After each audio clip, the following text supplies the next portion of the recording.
Hello, and welcome to some more Zenless. Now, the other day, I had a couple of friends come over, and they were messing around Zenless, and I didn't realize I like to stream story. So they kind of messed with my progression. It is unfortunate, so now I'm hoping, cause I missed out on quite a bit of the cutscenes. I'm hoping the video archive has all of them and I'm not missing any key information except the combat parts, which are whatever. There is some dialogue sometimes going on in exploration and combat, but that's fine. I'm hoping the cutscenes in the video archive have all the relevant information I need. So for starters, I will be going through, basically I'm in the video store going through all the cutscenes I missed. Right, let's see. Precisely. We hope you can head to the location as soon as possible to secure the sacrifice core. We've got this. I have other matters to attend to, so I'll leave the retrieval of the sacrifice core in your capable hands. The mayor's friend that he mentioned before will also be assisting you this time. The target coordinates have been shared with her, and she'll meet you there. Please ensure your safety, and I wish you all the best.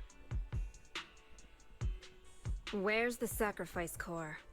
Camille, you really think I'd stroll around with something this important? Plus, even though the Ravenlocks and the Exaltus have been working together for ages, I've hardly even met Lady Dina. I'm the one offering the sacrifice core here. Lady Dina. I'm curious what Lady Dina's got lined up for me in return. I'm just here to verify that the core you mentioned is real. So wait, Once that's sorted, Lady Dina will give you a proper response. that means it's not what's her name? The secretary. Freak, I always keep forgetting her name. Yeah, Lady Dina sounds like somebody else, not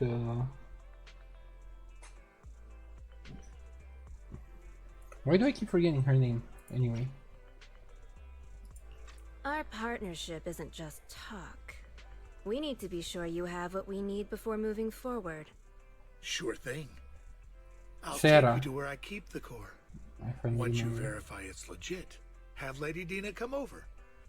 We'll lay everything on the table face to face. All right, lead the way.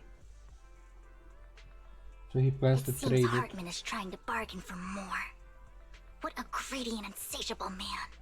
It's just that... Why would they only send Camille for something as important as the sacrifice core?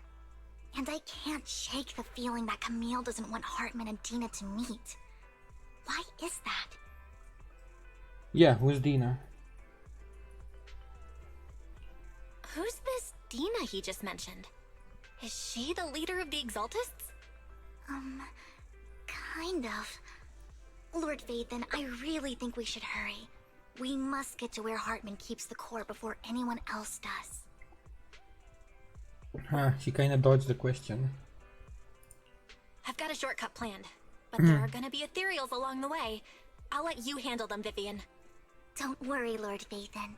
You're in capable hands. I'll ensure your safety. Because I assumed it's her mother for a bit. Lord Vathan, the But box it's is not. empty. So Hartman never kept the core here to begin with? How did you even find your way here? Where's the core in the box? What did you do with it?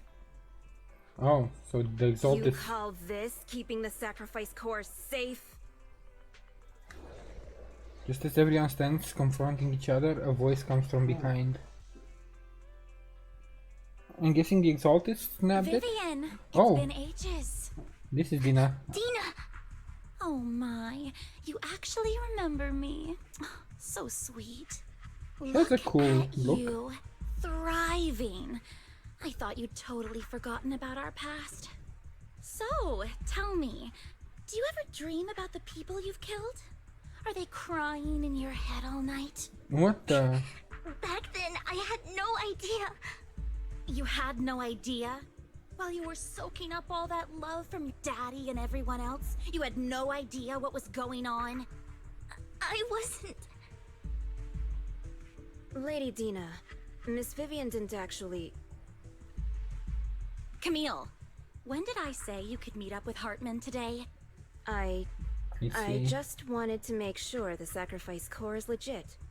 I was worried Hartman might try to pull a fast one on us. Really?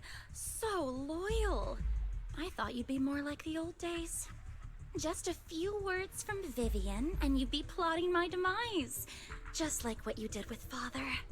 I won't, Lady Dina. Huh? Don't even think about betraying me, Camille. You owe me for what went down back then.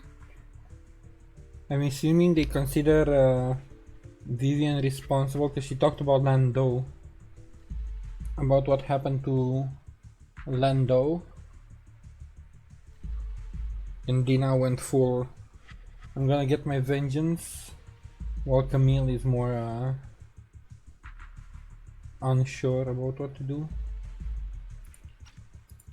However, I do understand your worries. This core, it's fake. Oh. No way! I got this straight from Hugo! It can't be fake! How can you just claim it's fake without any proof? Ugh, seriously? Dina approaches Hartman and coldly inserts the core into open wound on one of his subordinates. The guy collapses to the ground screaming. Dina wipes her hands and casts a look of disdain. I mean, it's savage, but it is proof that he's not just like transforming. The sacrifice core can max out the ether particles within human bodies in no time at all. But look at your little subordinate. How uncouth. He's making noises like some animal. Can you shut him up? So annoying. Sheesh, she's savage. The masterpiece Father made for the Creator isn't this worthless piece of junk you're holding. So, the real core. Vivian, where do you think the sacrifice core is really at? Maybe Hugo still has it then? I don't know. If I knew where the real core was, I'd destroy it without a second thought. Dina, you understand what the sacrifices are. And you know those who were blessed should not have to endure such horrors. Blessed. Those who are blessed. Oh, they shouldn't have suffered those horrors. I'm assuming the humans that were used for the sacrifices were called blessed. Since it's for the creator, we don't know too many details. Weren't you the one who decided if they'd be blessed or not? If it weren't for your tears, how would they have encountered such misfortune? How self-righteous, Vivian. Their fates were in your hands. It was you who brought disaster on them. Landon just needed an excuse. He needed someone to blame. Whether I shed tears or not, he'd treat living beings as mere subjects for his sacrifice experiments. Dina, you know all of this. Landon even went so far as to sacrifice you. Shut up, shut up, shut up! Father did it for his great cause. Vivian, why do you always mess everything up for me? Everything! Okay, so she's full on fanatic, like, not a second thought. You did it before, and now again! You just had to ruin my plan. I was so close to fulfilling Father's last wish. If you don't give me the sacrifice core, be prepared to become food for the ethereals. I told you I don't have the sacrifice core. Otherwise, I would have destroyed it already. Lord Phaethon, find the right moment to retreat. She can be quite unpredictable when her temper flares. Oh, really? You don't have it? Then I suppose there isn't a reason to keep you alive. This look, this pose is the, like, quintessential crazy. As Dina finishes her words, several explosions erupt, followed by tremors in the ground, signaling the rapid approach of numerous ethereals. In a panic, Hartman rushes to the car he summoned, taking Camille and Dina with him. So they got away. There are so many. Oh shit! And Phaeton is really that impressed. Oh, each one? It's ink. Ink? Sai? What is Shun this? Palace, good fortune, closed gate, safety. What? An evil miasma gathers here. Another place of conflict. Miasma. If you wish to avoid disaster, then head southeast. So she's seeing it more like religiously? Now. Thank you.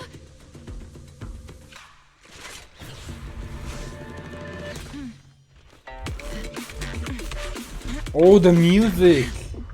Holy.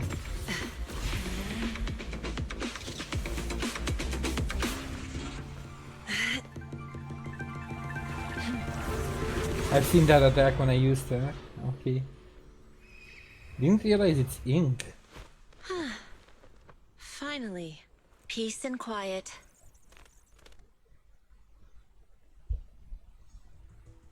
You must be Belle, right? Mayflower mentioned a special partner might need my help. Oh, she's the mayor's contact. The researcher. For some reason I thought it's somebody else. Also, why do they all have beauty marks on their boob, huh? This is too scripted. It started with Nicole and now everybody. Can I ask, who are you? I'm the 13th generation master of Yunquei Summit. You can call me Yishuan. Yishun. Yunquei Summit. So yeah, it's more like a religious thing than she said miasma instead of like ether corruption. 13th generation master. Mayflower passed along your info, and I was curious what kind of person you are, so I came to see. At first, I thought it might be a hassle, but your energy feels really calming. Quite nice, actually. Oh, so you're the investigator the mayor talked about. Yes. He also asked me to be your temporary teacher and offer you a bit of guidance. Teacher? Guidance? Guidance? What exactly does that mean? Yeah. Unfortunately, this isn't the right time or place to talk. I have some investigation work to catch up on, and it seems you've got quite a lot on your hands, so let's part ways for now. Of course you won't answer any questions. I'll find a good time to visit you soon. Yishuan leaves after saying this, while Vivian appears lost in thought, looking distracted. I'm so sorry, Lord Bathan. I'm just not feeling very well. I think I'll head back for now. I'll investigate the sacrifice core and reach out once I find something. You definitely need some rest. Let's get out of the hollow. Yunquei Summit, Yishuan.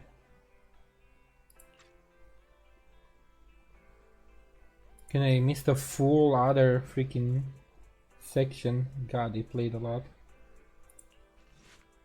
Lord Bathan, are you going to rest now?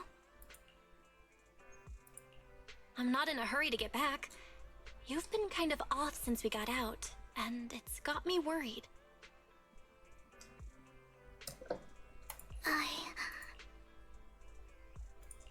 If something's bugging you, just spill it if you want to. I'm a pretty good listener, you know. I didn't mean to keep my past from you, Lord Phaethon.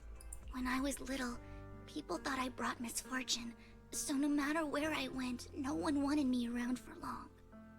Then, one day, Landon adopted me and brought me to the Exaltists. There, I met Dina, who was so kind to me, treating me like a dear sister. I'm assuming Dina isn't his actual daughter either. She told me her father, Landon, was a great man who'd one day make everyone stop fearing the Hollows. Oh, maybe she is his actual daughter. So all life could live freely inside and outside of them. Tina helped Landon pick people for the blessing, and everyone in the Exaltists respected her greatly.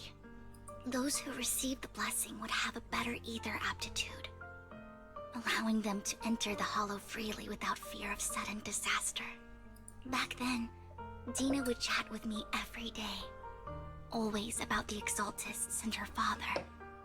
But things between us shifted when Landon asked me to step in for Dina. Landon told me I didn't only bring misfortune, and that if I listened to him, I could actually help people.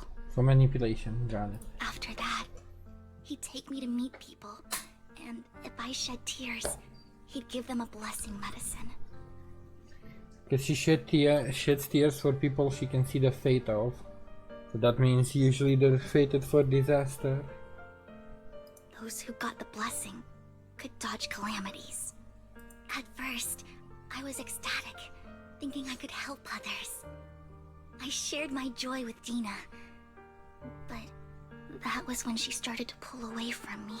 So jealousy, I mean, that her father is giving somebody else attention.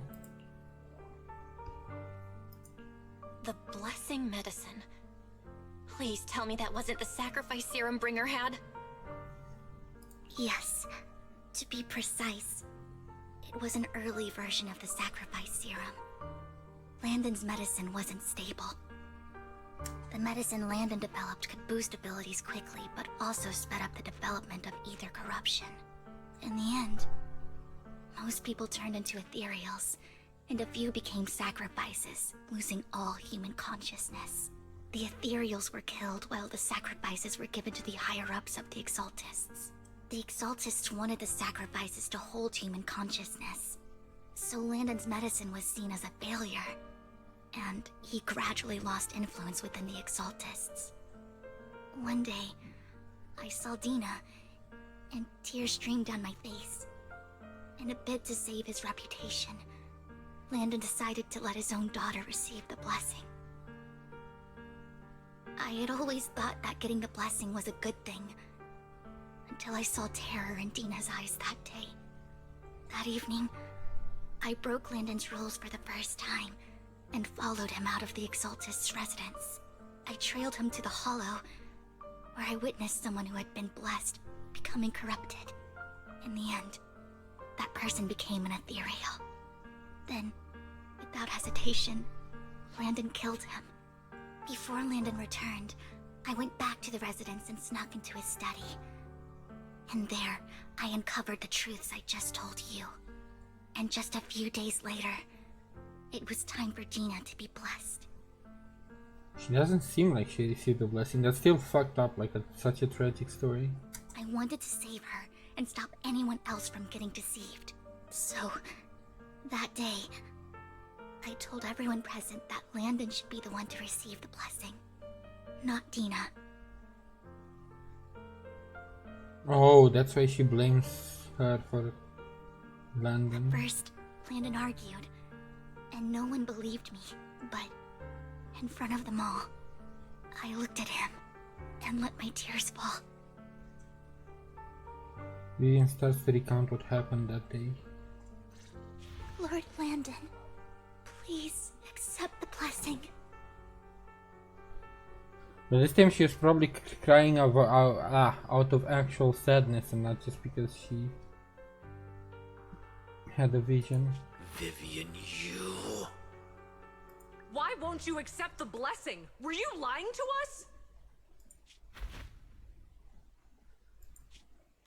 Ungrateful fools! You have no use anymore!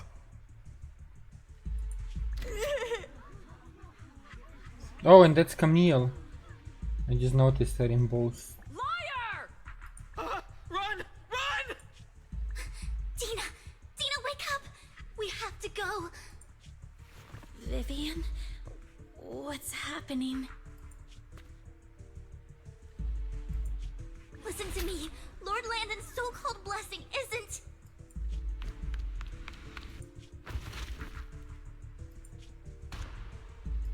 Father!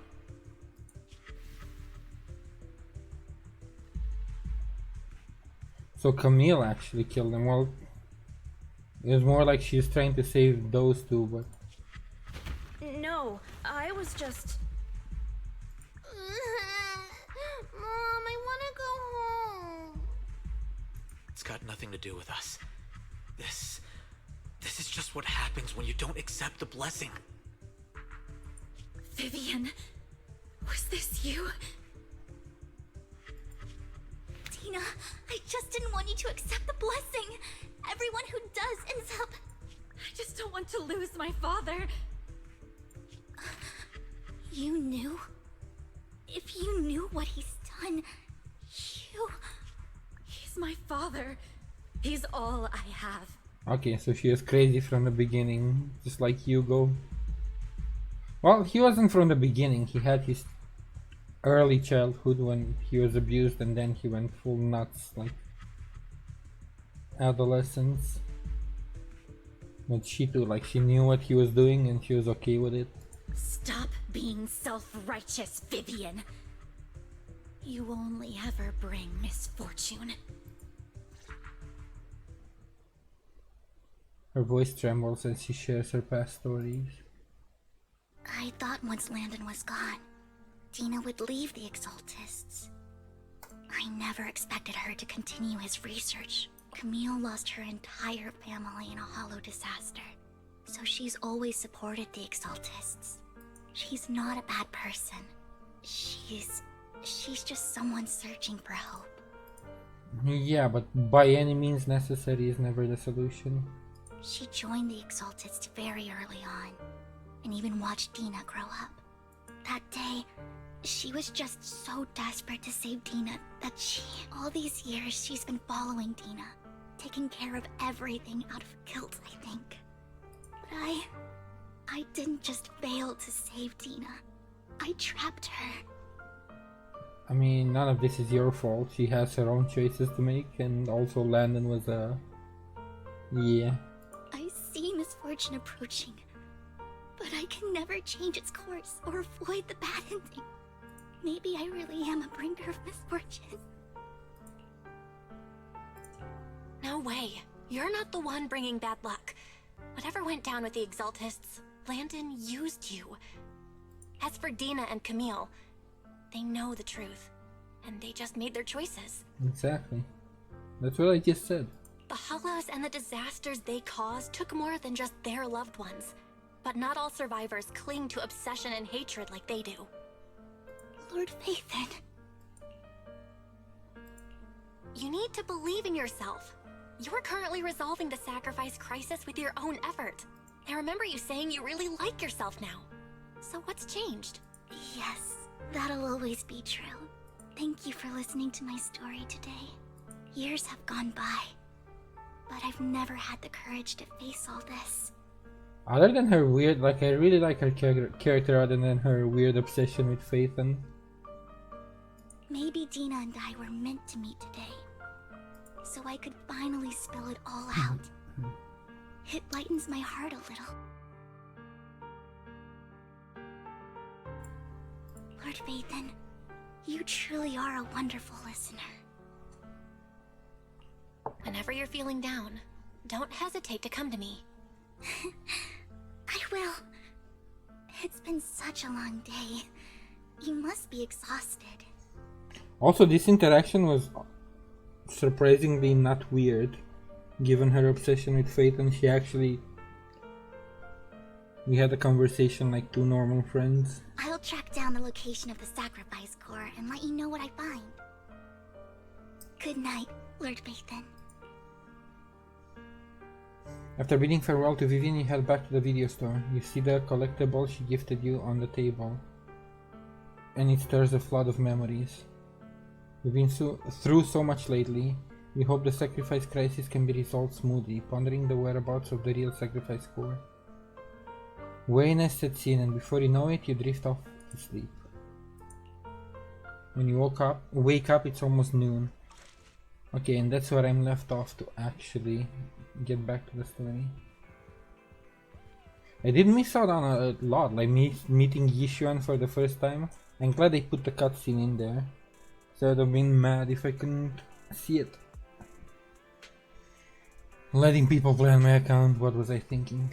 Now I can actually continue that. I think I did all the daily bullshit with scratchies and blah blah blah, yeah.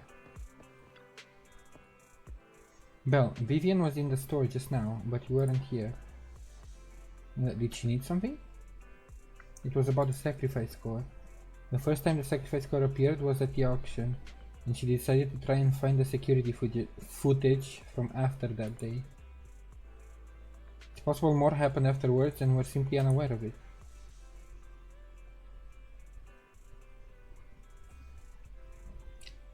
So it was a fake to begin with, or it got swapped during the auction is what we're assuming then. If you have time, head to Lumina Galleria to meet up with Vivian. Alright, let's go. Immersive storytelling, yes. I accept. Earlier, Vivian exchanged information with an acquaintance in the auction house's lounge. Shawl, I didn't expect you to be working here. Perfect. Wait, she's working for me. How is she working there as well? I was just covering someone's shift. The screening here is super strict, and I was afraid the supervisor would realize I was new and subbing for someone, so I hid in the control room during the supervisor's inspection. Wow, she's so valley girl. Well, not full, but almost. So I happened to bump into this guy, a blonde Into man this wearing a guy? hat, and I think he was checking some footage. Then he logged that footage into the tape he brought. Later, I found that part of the footage had been wiped. Blonde, wearing a hat. Could it be Hugo? Sounds like it. Do you know him? I think it's him. If it were Hugo... I think I know where he would hide the tape. Thank you, Shaw. You were a big help. Great! You also helped me a lot when I started working. I used to make mistakes all the time. All the time, and she's so valley girl. If it weren't for you cleaning up my messes, I would have been fired ages ago. So I'm happy I could help you too. All right, go ahead and do what you need to do. We'll catch up another time.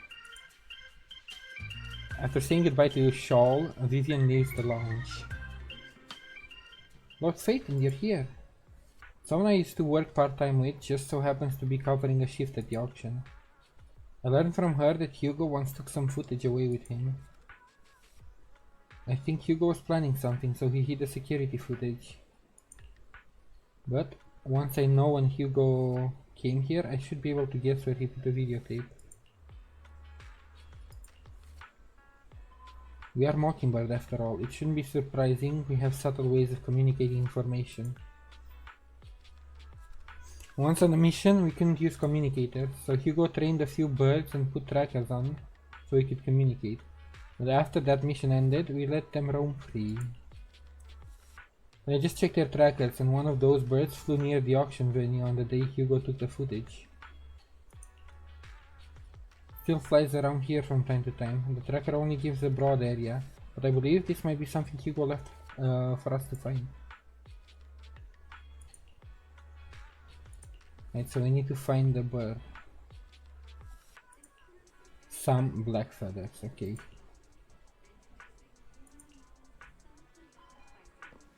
Try to find bird with black feather. This is a bamboo, not an actual bird. I'm not taking a picture of that. That's ridiculous.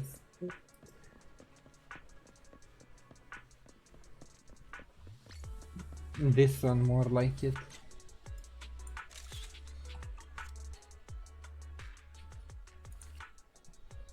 Seems a bit cliche, but this really is a good place to hide something. Let's take a photo of this crow. Yes, I already took a photo. After receiving the photo, Vivian quickly responds. She comes over. That's the one! It's all thanks to Lord Phaeton we found them so quickly. If it's here, then Hugo must have hidden videotape among those boxes. We look through the boxes and find the recording, but it's been damaged. After discussing with Vivian, we decide to head back to the video store together to repair it and check the contents. To the video store!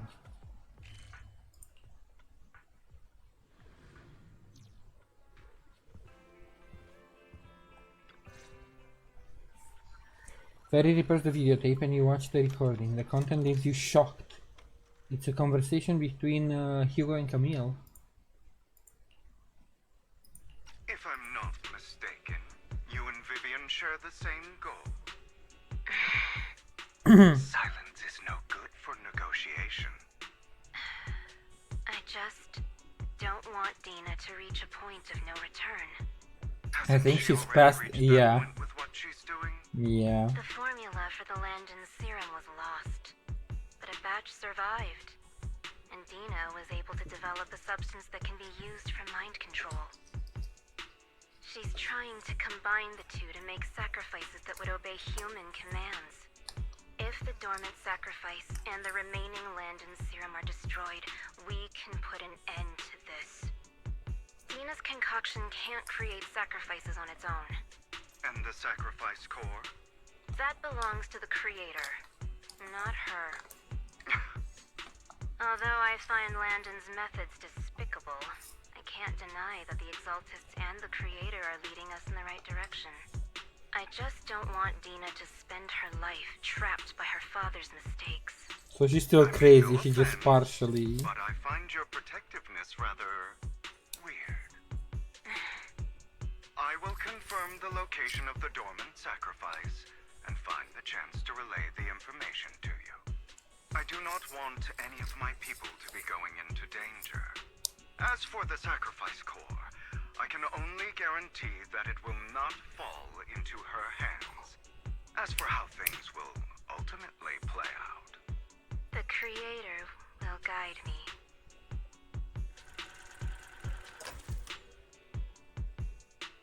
So Camille is still a fanatic, like an Exaltist, but it's... She cares too much about Dina and she's not like... At least on that front, not willing to accept what Landon was doing. Camille was actually destroying the dormant sacrifice?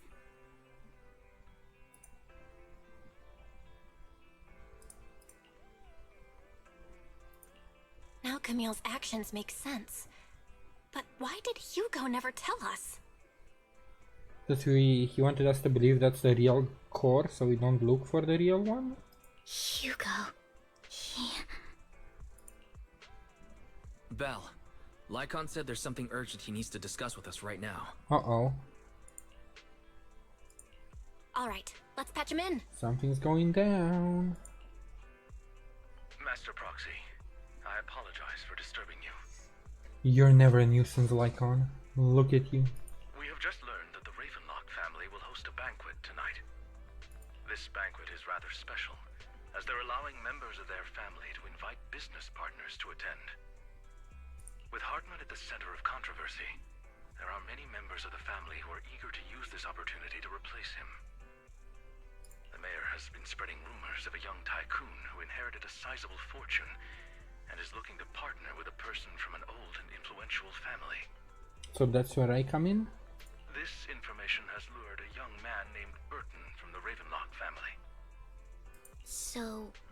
you want me to pose as this tycoon, and use Burton to infiltrate the banquet? Correct. And Hartman's study is also located within the venue. I see. Hartman's study might hold valuable information.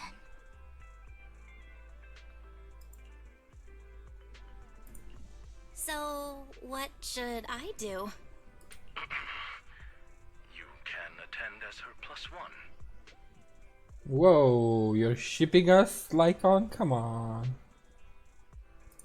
+1! Lord Phaethon, please go with me! Sheesh. There she is, back to her weird self. Master Proxy, it seems Miss Vivian requires your presence, so... Yes, just your presence will help me immensely!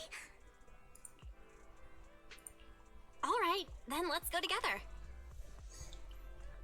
I don't ship them at all, but that's just because Vivian is way too extra. I'll send you the time and place for the meeting with Burton.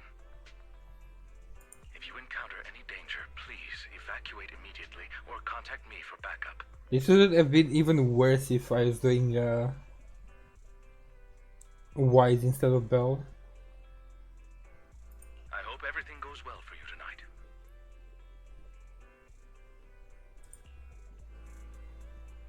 terms of feeling awkward.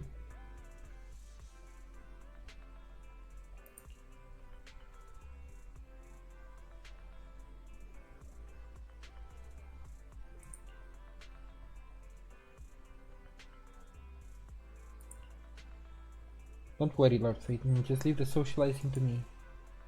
I won't let any evildoers get close to you. But since there's still some time before you have to go, should we watch an instructional videotape on formal dinner etiquette? I learned everything from videotapes when I first went undercover at a banquet.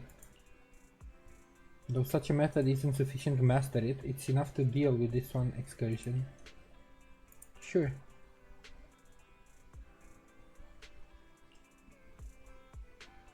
You do some last minute studying on the etiquette of expected at a formal banquet. Before you know it, evening has arrived. Burton sent his location. Are you ready to join me? Yes. Then I'll meet up with Burton first and make sure he's not tampered with the car. Lord Phaeton, please wait 5 minutes before joining me. It will be safer this way. Vivian heads off first. After 5 minutes, she sends a message saying all is good.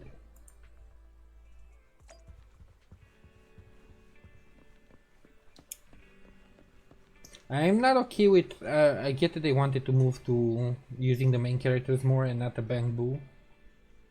But we're doing too much stuff close to the video store, and like Belle is attending stuff in person. It's so easy to link us to Phaeton now.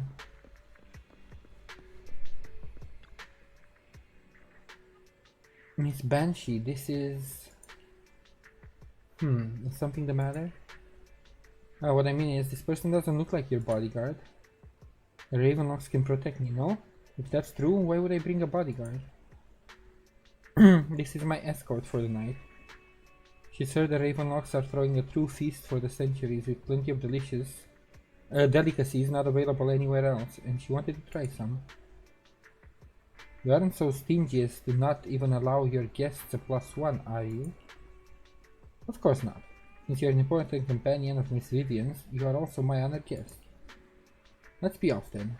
My chauffeur shall take you to the port, and from there we'll take a speedboat. About an hour later, you arrive at the Ravenlock Manor. With Burton's guidance, you go through numerous security checks before finally arriving at the banquet hall. Miss Banshee, I believe I've shown you my sincerity. Now how about you? Sincerity? My presence here is a show of sincerity. If we're to work together, Miss Banshee, you should drop your pretentious act.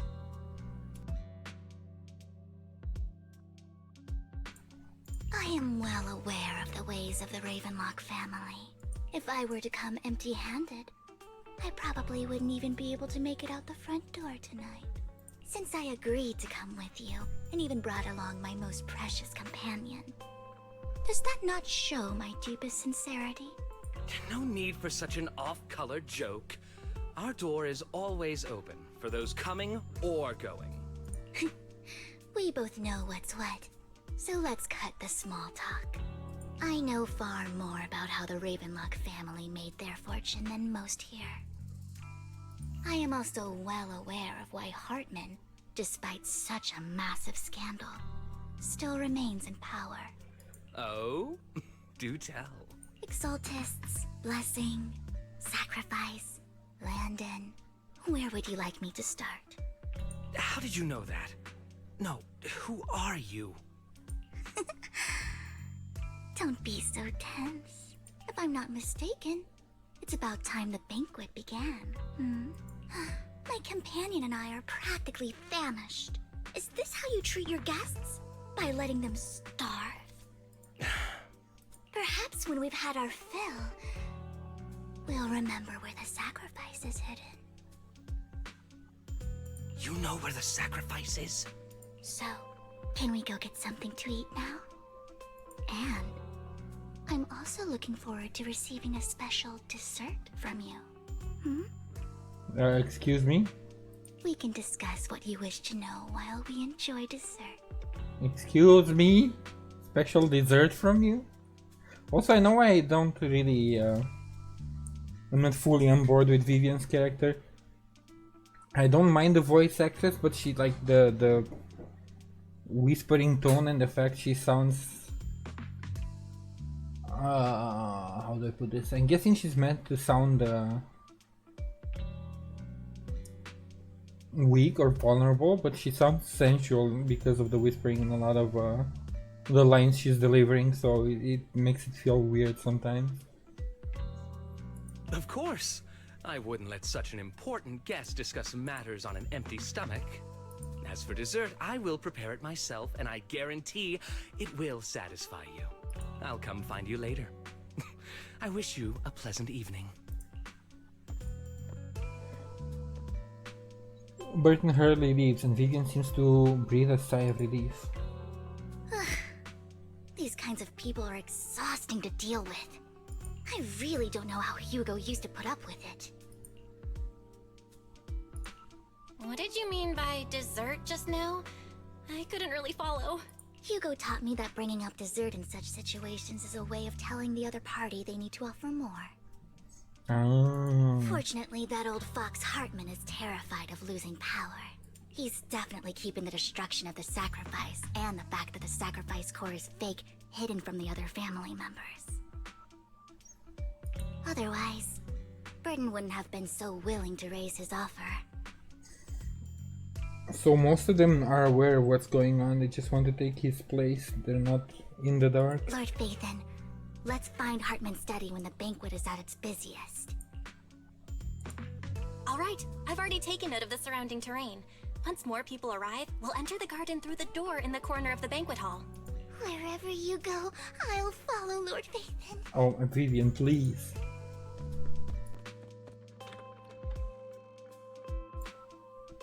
In accordance with the plan, you head deep into the manor after sneaking out of the banquet hall. It doesn't take you long to reach Hartman's study, and then, with a gentle push, the door actually opened. Isn't this going a bit too well? Indeed it is.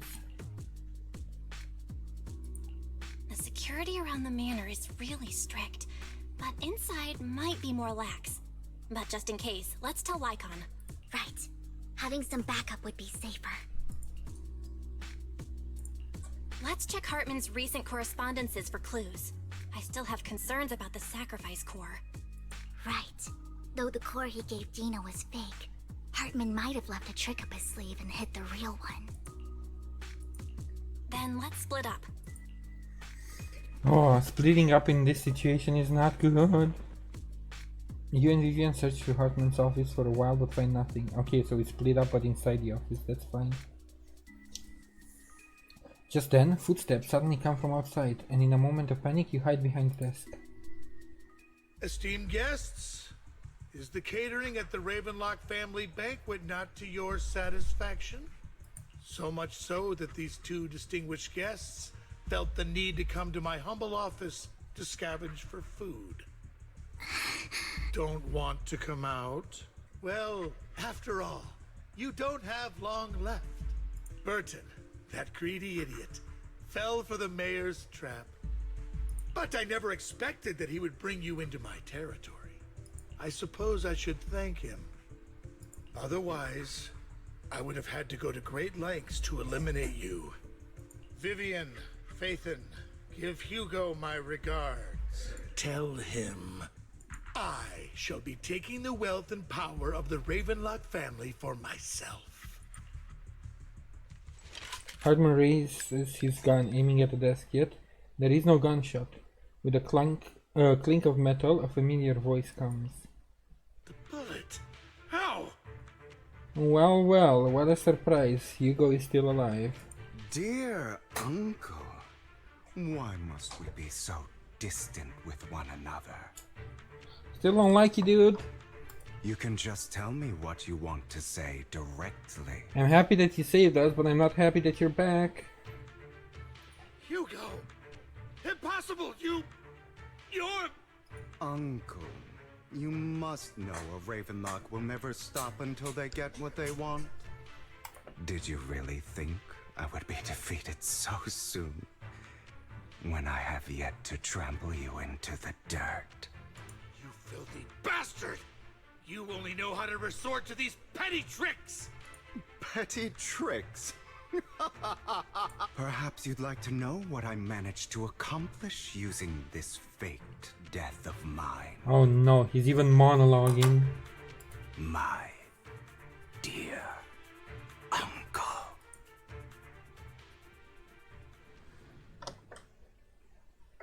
Shortly before. Faking my own death.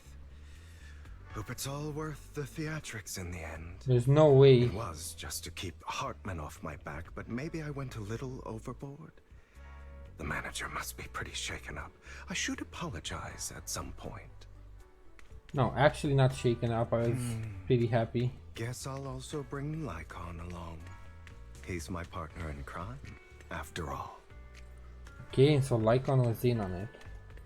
I mean, otherwise how would he have survived? It makes sense, but I'm disappointed Lycon that he didn't actually kill him.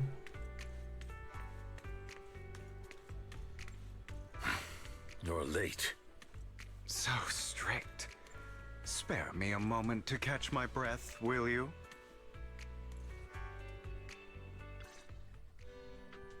You're taking longer to rest than I expected.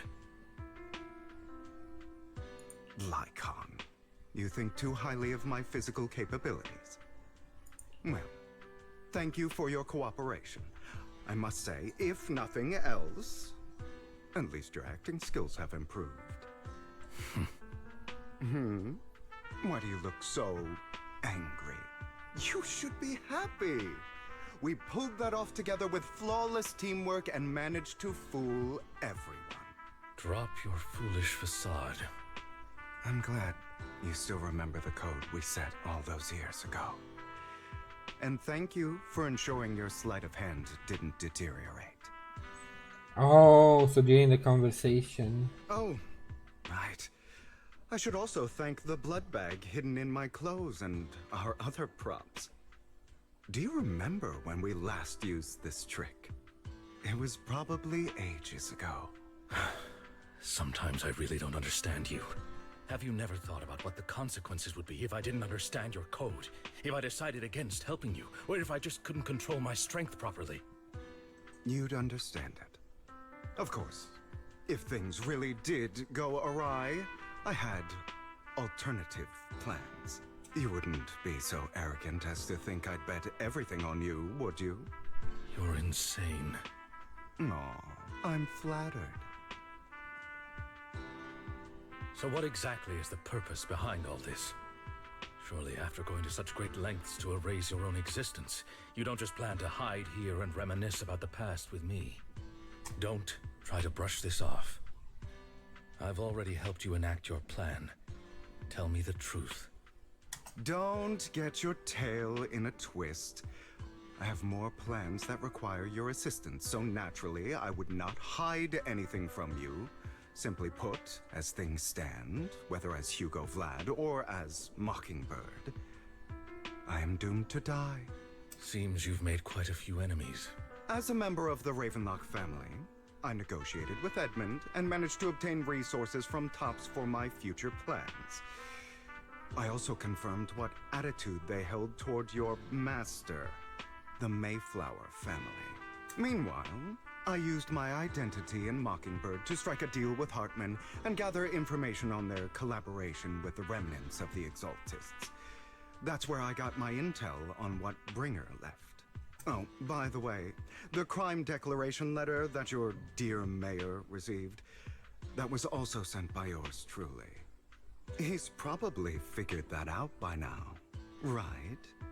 Though I'm not sure if he told you. The mayor learned about the sacrifice attacks through his own means. It lacked an opportunity to take action. That warning letter was precisely what he needed. You aren't hopeless yet. How delightful. In short, I'm more well-informed than your lot because I get around, dealing with all these different important figures. But of course, it comes at a cost, it's only fair. After all, you can't hide the smoke from a wildfire. Rather than trying to carefully tame it and risk setting yourself alight, it's better to let it burn free. When I helped you put on your little act, killing you in front of everyone, you left the sacrifice core to Hartman. That was intentional too, then? Oh, yes. And it worked like a charm, didn't it? Now no one cares for me anymore, and all eyes are on Hartman. A perfect situation for keeping the Ravenlock family in check while dealing a cutting blow to the Exaltists behind them. Another crucial point is Vivian and Phaethon. I must sever any ties they have with me or Mockingbird. Although I feel bad for Phaethon about what happened, but it had to be done. That's the only way they would be safe, allowing the plan to continue. I'll give him that much. He actually cares about keeping Vivian safe, even if I can't stand the guy. I noticed that you never turned your blade toward Master Proxy. So, those words you said back then were also... I will bloody my hands. I will carry the weight of my sins. I will become the Abyss. Obviously, it was all an act. My acting has always been impeccable, as you know. Hugo, you're taking such a tremendous risk. Why? Would you believe me if I said it's for justice? But unfortunately, it's not. I want revenge on the Ravenlock family. And I will make sure that despicable excuse for a human being, Hartman, suffers a slow, torturous end. Of course. I also promised Vivian that I would help her investigate the whole thing with the Exaltists. That's all. You don't look too good. Is it your wounds? No. This is the first problem I plan to resolve. Lycon, do you have a place that is sufficiently discreet, quiet, and can take a lot of damage? Leads Hugo to a small warehouse in Port Elpis. Hugo looks quite pleased with the place. After scanning the area for a moment, he sits down on a chair, pulls out some rope, and ties himself up.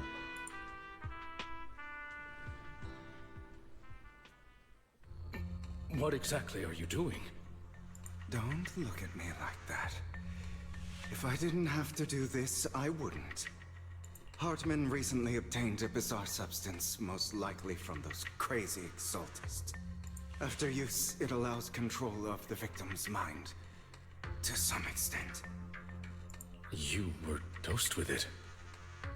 To be more precise, Lycon, I deliberately allowed Hartman to put this drug in my cup to facilitate our previous collaboration. So he's partially mind controlled. Hugo tells Lycon of what happened back in the private suit when he was negotiating with Hartman. The only reason Hartman agreed to work with him is because of this, because he had drugged that red liquid. After that, every time Hugo and Hartman met up, the latter would always add a small dose of that drug into Hugo's cup and then ask questions, attempting to glean information. After finding out about it, I quickly found someone to help analyze its composition. The good news is he gave me a very low dosage, perhaps because he was afraid I might notice.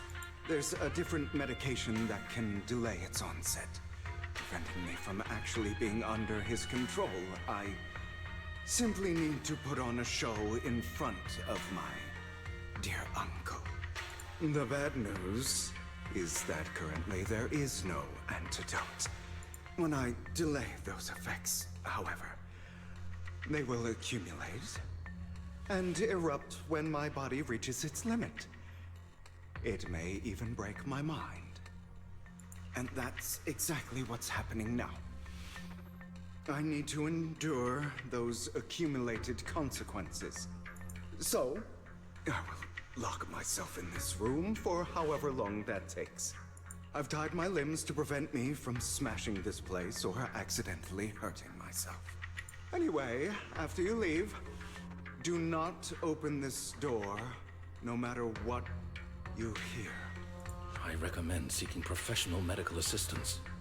I mean, he probably seek, like if he says there's no antidote. This is advice I received from a doctor. Or are you saying you don't believe I can make it? So he's basically gonna go through a severe form of withdrawal. So, I can't. Come find me here at the scheduled time. All you need to do is smile and await my victory.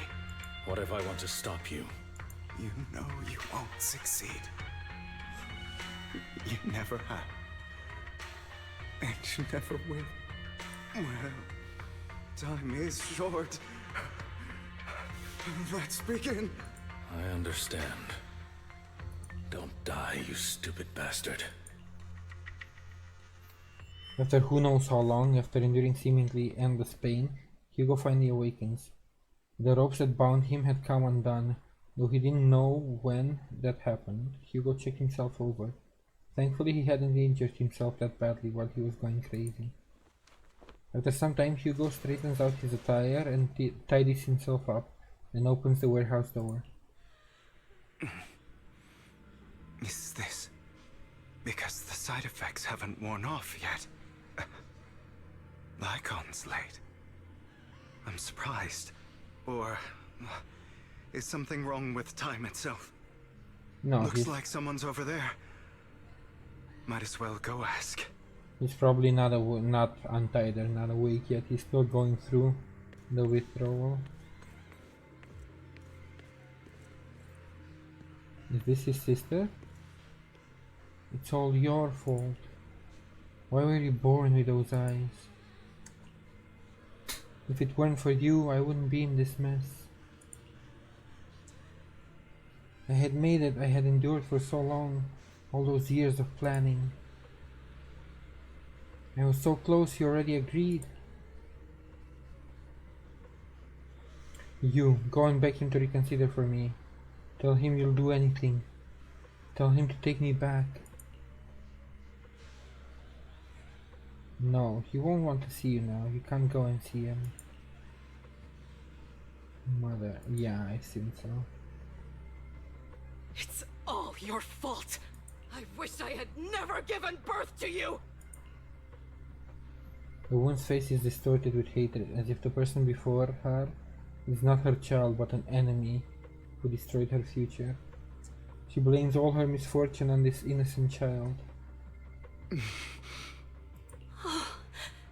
Everything will get better if you just die, right? If you die, he'll come back. We'll have another, more perfect child. One who will inherit the Ravenlock family bloodline. Then I'll be able to escape this pain. So, Hugo, for the sake of Mommy's happiness, just die, okay? His childhood was way more fucked up than I thought it was. She raises her hand to reveal a pair of scissors, the tip gleaming with chilling light. She thrusts her sharp point towards Hugo's paler eye. Then she suddenly vanishes, as if she had never existed at all. So, I wasn't awake yet after all. That's because you don't want to wake up again. Who are you? I am you. Hidden deep within your heart. Your most true self. You want to kill her, don't you? Your so-called mother. Every time she beat you without reason, when she tried to gouge out your eyes, when she sold you into that hell, laughing all the while. You wanted to be the one to end her life. Why not admit your hatred? As you are, you can hunt her down and make her pay for the living hell of a childhood She made you suffer. Yes, I hate her. I hate her because she was foolish and shallow, greedy and stupid. I hate her because she doesn't deserve to be a mother. She did everything she could to try and get into the Ravenlock family, believing she could live a life of luxury without having to do anything and never realizing she was a pawn, discarded from the very beginning. So she chose to blame me. Blame me for my heterochromia. Blame me for my very existence. But I won't kill her, because I know it won't change anything. She was incapable of loving me, just as she is incapable of loving herself. Have you been brainwashed by that dog? Keeping up the act of being some magnanimous and forgiving fool? Don't compare us. I've simply come to understand love or hate. I make my own choices, and they have nothing to do with anyone else. She sold you to the Ravenlock family for a huge sum of money. She used that money to start a new life without you. While she was indulging herself, you were going through hell in the Ravenlock Manor. Does it not torment you? Do you not feel the hatred? Do you not want to demand answers? Kill her. Only by killing her can you be truly free. That's the problem with vengeance. Even if you exact vengeance, you still don't feel anything afterwards. For a long time, I thought the same way. But now, well, I want to make a different choice. Stop lying to yourself. You never had a choice. This weak-minded thinking will only lead you to failure. Like before, you'll be nothing but a worm, trampled into the dirt by those so-called elites. Do you still not get it? This is how the world is, and always has been. Hesitate and you'll be the victim. If you don't grab your knife first, you'll end up being on the other end of the blade.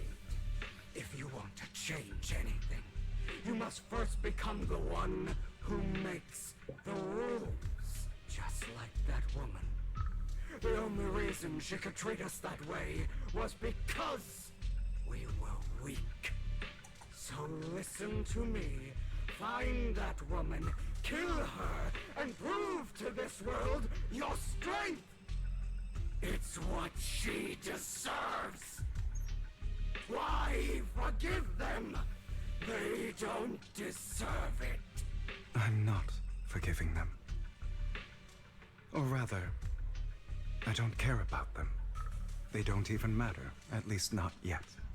You know, perhaps the person I hate the most, the one I truly cannot forgive, has never been someone else, but rather my weak, powerless past self who could do nothing but hide inside a closet and cry.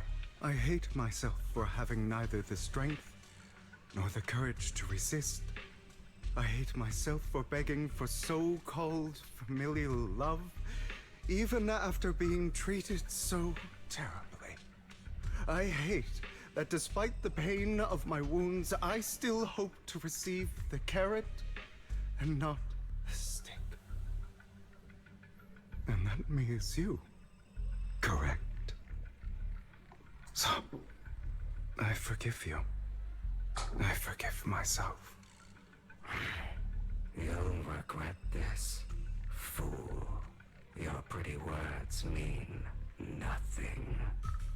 You will ultimately return here to me.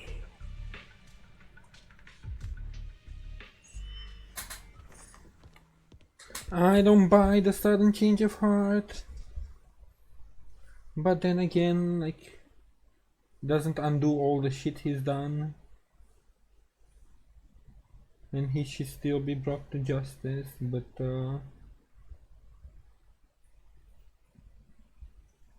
again, people who at least like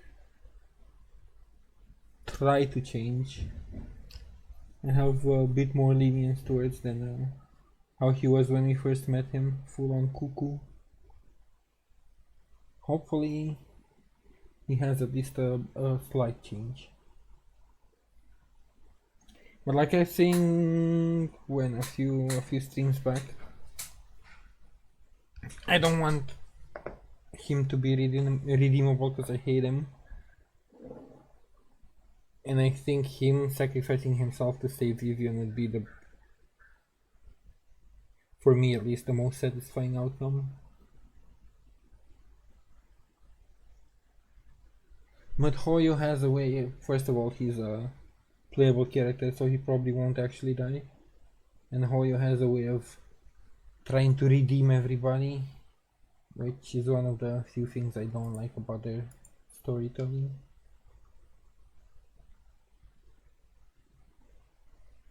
After intense bout of dizziness, Hugo awakens in the dark warehouse.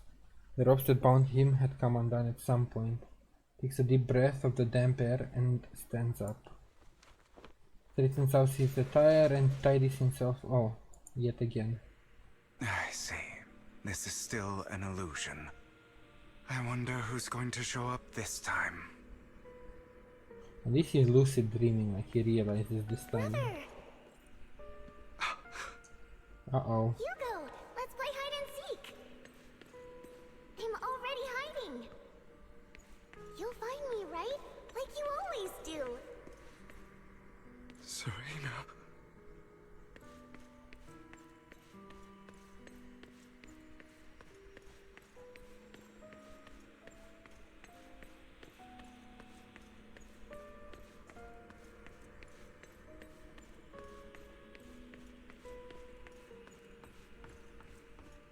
This will be harder to deal with than his mother. You're looking in the wrong place. I found an even better hiding spot this time. Harder to find than any place you showed me. Hey, Hugo. Do you ever wonder why I had to die? It was because of me. That's right. It was because of you. It's all your fault. If only you didn't exist, I wouldn't have had to suffer.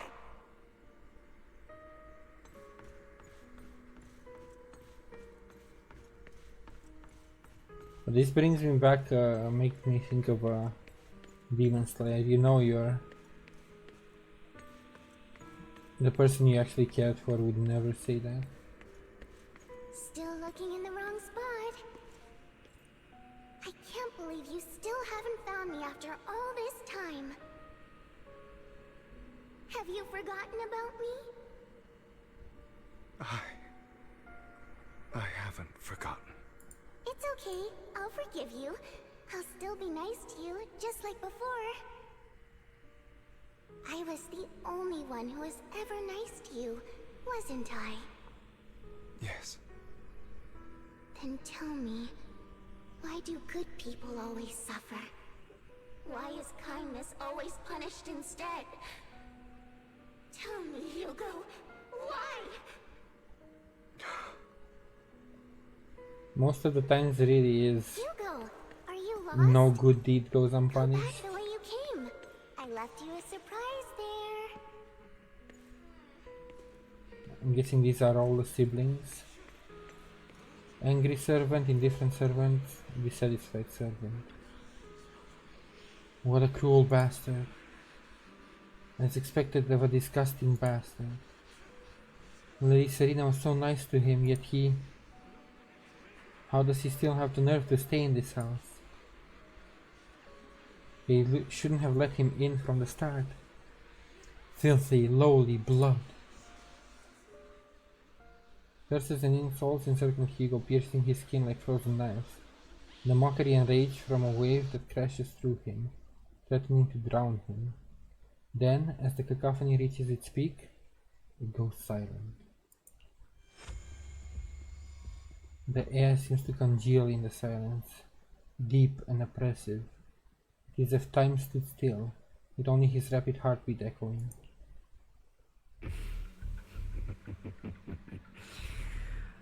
I told you that you would eventually return. We meet again, my friend.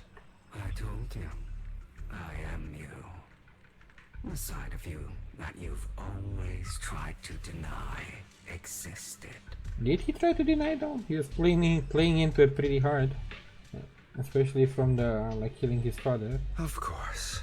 I know. Yes, your half-sister.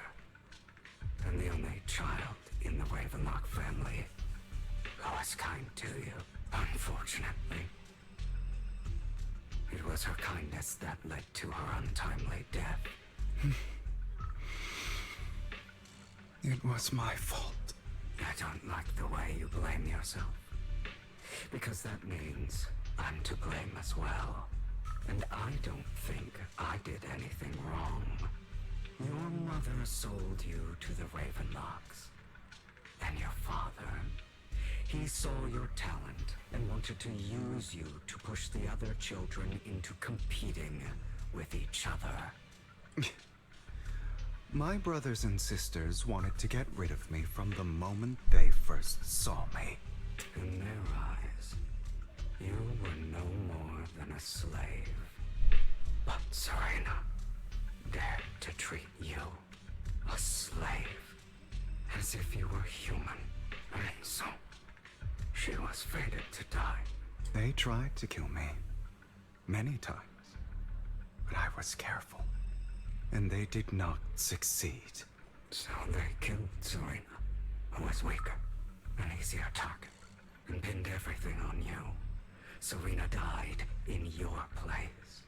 Those cruel brats thought that by reporting this to Father, they could use it to get rid of you, a rival who threatened their positions. Yet, not only did Father not blame you for the incident, he praised you for it. In this world, only the ruthless, cruel, and merciless can stand at the top. And that's exactly what you managed to live up to, no? You found a perfect opportunity thereafter to catch the ringleader of the group who framed you and almost beat him to death.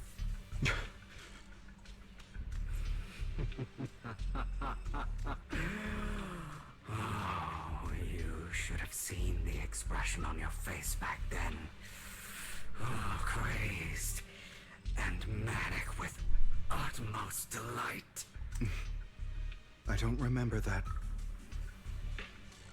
Seemingly unsatisfied with his answer, the inner demon transforms into him again. Here you go again, trying to deny your desires. Deep down inside, you've always wondered, asking yourself why these evil people never got the punishment they deserved. Why the world is so unfair. Don't you want to rip them to shreds? Just like that day when you beat that boy's face into the dirt until he was barely recognizable. His disgusting blood staining your fists. Recall your exhilaration, your cathartic release of rage, that outpour of hatred. That victory belongs to you. Those brothers and sisters of mine are all dead. I cannot take revenge against the long deceased. They died by Hartman's hand. dying in the power struggle to become the Ravenlock family's heir, rather than by our side. Boring. Boring? I find it hilariously ironic. Children who would murder their own kin for scraps of power dead at the hand of their uncle who followed their example. Is that not karma? Power struggles pitting kin against each other, betrayal, suspicion, and hatred between people of the same blood.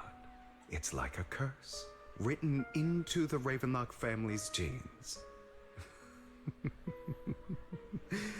Laughably stupid.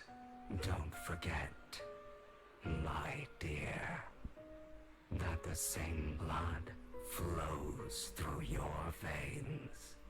Let me go grab some more water. This is a longer cutscene than I thought it would. I'll be right back.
And I'm back.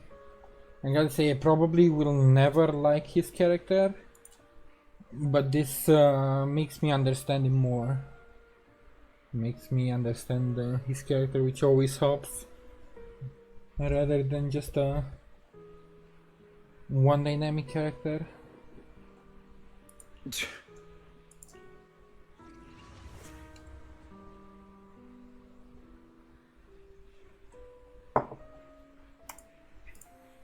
That's right, my dear nephew. No matter how much you deny it, the blood of the Ravenlock family flows through your veins. Survival of the fittest. Only the strongest deserve to live. Only the strongest deserve to rule. This is the path of success that has led the Ravenlock family to victory countless times. A blessing and a curse etched into your flesh and blood. As long as you live, you'll never escape the mark of family. You are destined to one day become someone like me, like your father.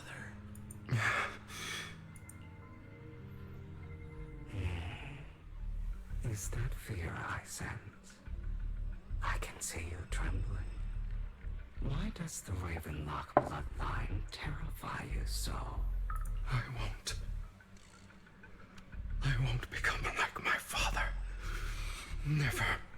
But that's what you're trying to do right now, by taking power, but ignoring the people that get hurt by you trying to get to the top of tops. Pun intended. You won't become a failure like him. So relax Our power eclipses him, and so does our ambition. So, do not deny your own desires. Do not resist your own ambition.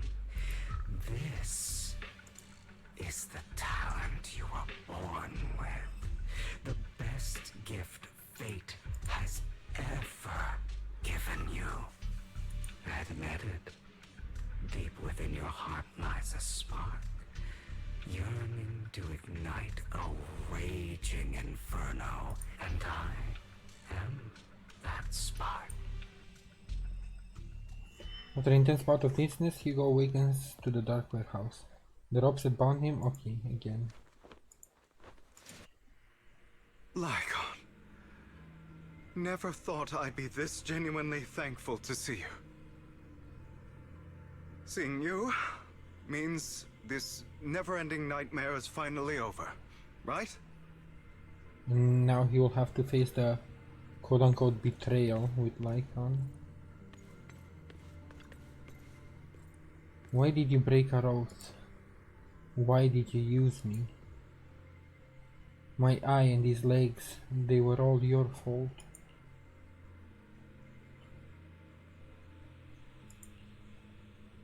You are exactly like your father.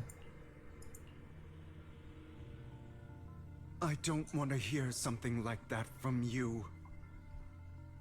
You have no idea what that man, my father, is really like. A person who stops at nothing for their own interests and ambitions. Just like what you're doing right now. And what do you think I'm doing this for? All of this was part of your plan. You knew where the Ravenlock family was going to be, so you set Mockingbird's target there. To seek revenge, you plotted to assassinate your own father, but he was too vigilant, and you failed. After almost being assassinated, your father was furious and locked everyone in the hall, but was unable to find the assassin. And what a coincidence that a hollow disaster just occurred in the vicinity. So he used it to eliminate all the unfamiliar faces there, turning them into victims of the hollow, an easy feat for the Ravenlock family. So, the one who killed innocents was my father, not me. Yeah, but your actions led to that. Even though he did horrible things like... You knew what choice an extremist like him would make. And you used the chaos to once again attempt an assassination. This time you succeeded. You killed your own father at the cost of innocent lives. Admit it, Hugo. You don't care about anyone else. The only thing you care about is your revenge. How is that any different from your father? Well, what Lycon is saying right now is me. Enough. I'm tired. I may hate him for betraying me, but he wouldn't say something like that. What? You aren't Lycon. You're the other me, hidden deep within my heart. Takes a deep breath and slowly opens his eyes. Lycon is gone, and in his place is that familiar figure. I've been waiting for you, my dear. It seems you've already grown accustomed to this place, even turning the tables on me. Just as you said, you are me, and I am you. There's no such thing as having an advantage over oneself. We are ultimately one and the same, forever inseparable. Then you should know what I want to say. When you and Lycon split, you didn't even try to clear up the misunderstanding, didn't deny or argue against what he said. Because you realized that deep down, he was right about you.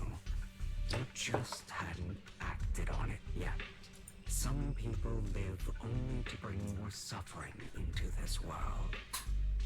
Sometimes, murder is what brings justice back into this world. For that, I must stain these hands in blood. That's right. Just like what you said before you faked your death. Were those words really just an act?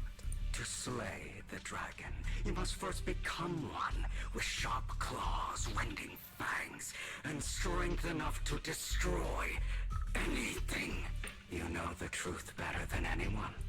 If you hadn't hesitated and instead seized the first opportunity to kill your father, none of what followed would have happened. Innocent civilians wouldn't have died. Your partner wouldn't have lost an eye and both legs trying to save people. And Mockingbird would have never gotten to that point. You can save more people. Save good people. Save more lives than the evil ones you take. I've spent countless hours in regret over that incident. So why not submit to your true nature? You want to be the judge, jury, and executioner of this world. And you can. I wasn't responsible for Father's death. The true mastermind is my uncle, Hartman.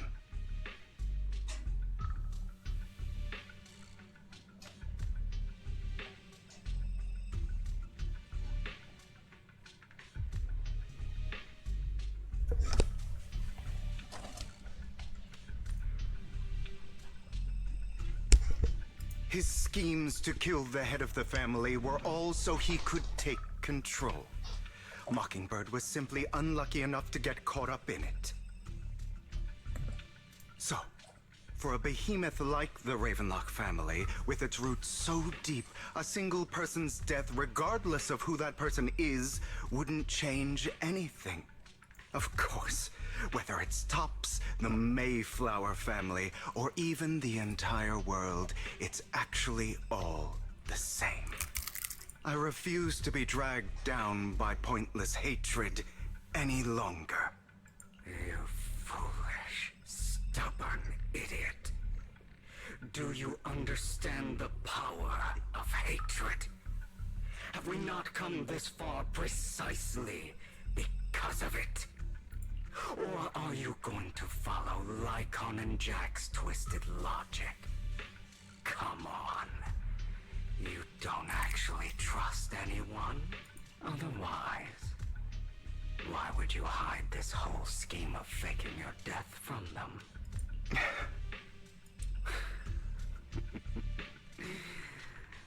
You've built an impenetrable wall around your heart, keeping everyone out. Of course you are right to do so. No one in this world can be trusted. Always. All you'll receive is hatred from your own blood and no love. Suspicion from your companions, and betrayal that comes all too easily. But the most ridiculous thing is that you want them to trust you. You stay silent and long for them to notice your suffering. You yearn for your companion's understanding and trust. Idiot. That's why you are incapable of exploiting them for your own ends. You care about their safety even more than your own.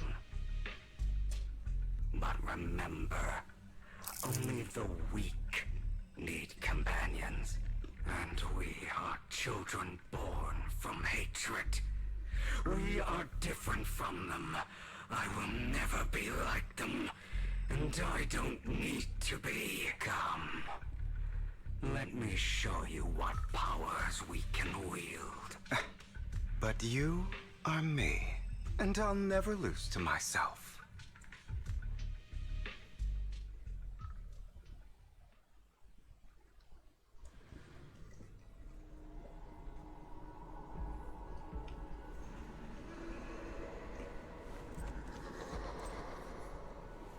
I never liked Sasuke in the first place, so this character just isn't doing it for me, but I'm assuming there are people who really enjoy his character.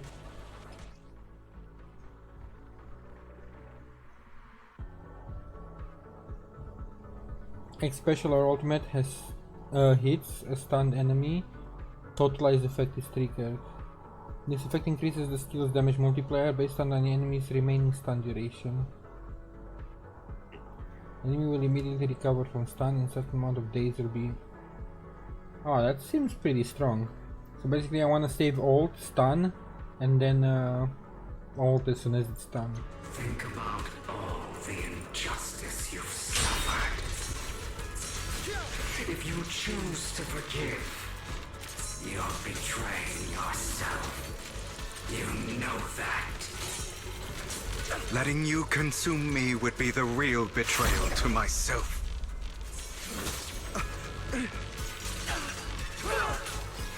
Beg for mercy.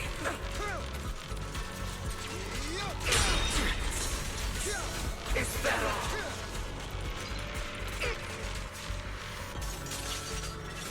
You're just afraid to admit it. Out of my way.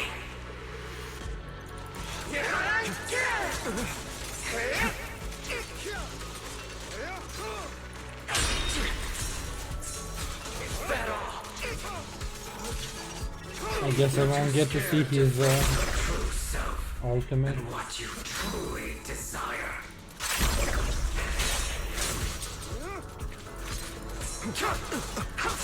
Ow.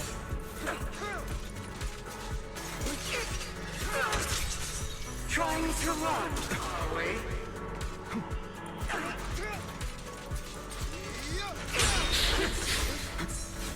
My way.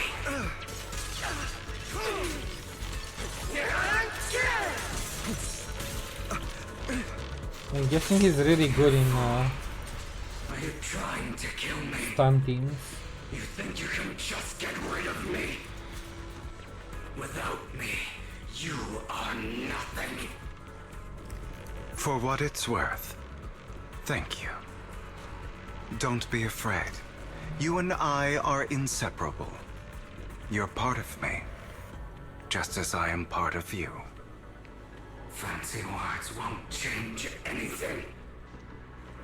No. It's not just platitudes. I finally understand now.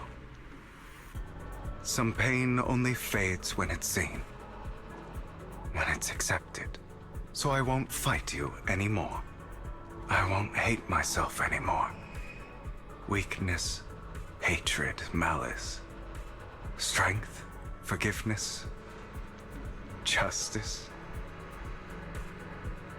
They're all part of me. All of this makes me who I am. That's why I won't get rid of you. And I won't resent you. I choose to embrace.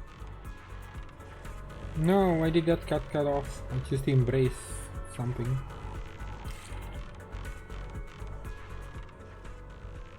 Finally, it's time to meet up with Lycon.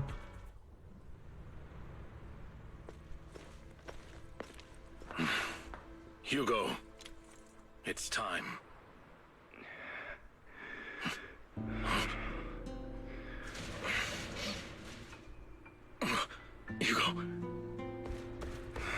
Hugo, you... Did I scare you? I made it through. I won. No praise for me, my dearest partner.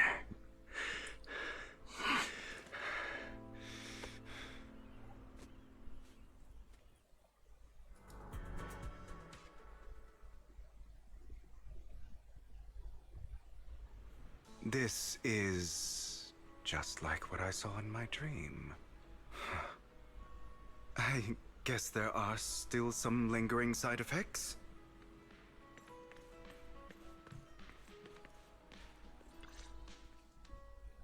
Ah, my former partner. You're still as punctual as ever. Are you sure you are fully recovered? How about we fight? And I'll show you how recovered I am. I refuse to fight someone who is in need of medical attention. Nikon falls silent for a moment and eventually hands over a coin. No, looking at the packing, it's not a coin but a familiar chocolate. How thoughtful.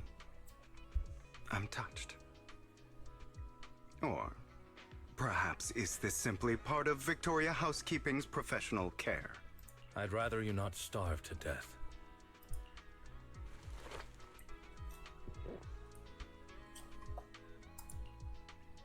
Not to your liking. I'm fairly certain this is the same kind as before. No. I've just gone too long without food. It feels a bit uncomfortable. Either way. Thank you. Now tell me, what exactly happened in the warehouse? Just going a bit crazy from... you know what? Were you expecting anything else? But... I did have a very long dream. A dream about many things from the past. If I had to put it into words, it would be like giving myself psychological therapy. You seem like you could benefit from some too. How about it? Want to book a session with me? Trust me, I'm a pro. Seems you really have recovered. Yeah. Well, of course. I'm feeling pretty great right now. Like I could argue with you all day on every petty detail of who exactly was in the wrong back then. I wanted to ask, what you said about Mockingbird before, when you faked your death, was that part of the act? You mean the part about how Mockingbird has never really changed anything or saved anyone? I didn't expect you to still be so hung up on this. Interesting. After all, it was you who chose to betray Mockingbird. To betray me. Just as I said before, I never considered Mockingbird a failure. Perhaps Mockingbird deviated from its origins, but it has its value. You shouldn't reject the things you've done. Or Mockingbird. I have contemplated this before. Yes. Mockingbird has helped some people and has genuinely managed to cause trouble. For those who abuse their positions of power for evil. Yet those in high positions still possess immense resources, and the people we helped remain destitute and suffering, willing to become slaves to those in power for scraps. But just as you said, even if what we did was childishly idealistic and flawed, as little as we actually achieved, even the slightest change is by no means meaningless. Nothing holds more value to me than Mockingbird. Hugo stares out at the ocean. The gentle breeze lifts his golden locks. The sunlight glances off both his eyes. All right, let's catch up later. I still have things to do and need to wrap up my plan. I thought you would rest up first. As much as I would prefer that. My dear uncle and the Exaltus fanatics likely would not give me such an opportunity. If all has gone to plan, the fish will have taken the bait already. And if everything goes very well, I'll soon have solid evidence of the Ravenlock family's crimes. Well then, thank you for your assistance, former partner. Let's part ways here. I'll go with you. Lycon, surely you don't think that because I just recovered, I'm too weak to deal with those useless fools. Hartman's actions will disturb the safety of New Eridu. As I serve the mayor, I should intervene. Very well, whatever. Let's go. And don't slow me down.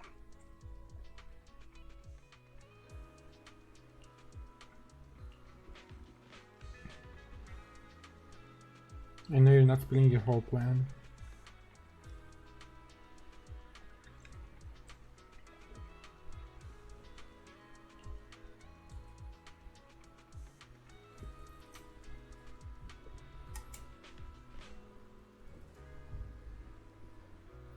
This Lord Edmund thinks direct lineage is way more noble than the side branches, which is absolutely laughable.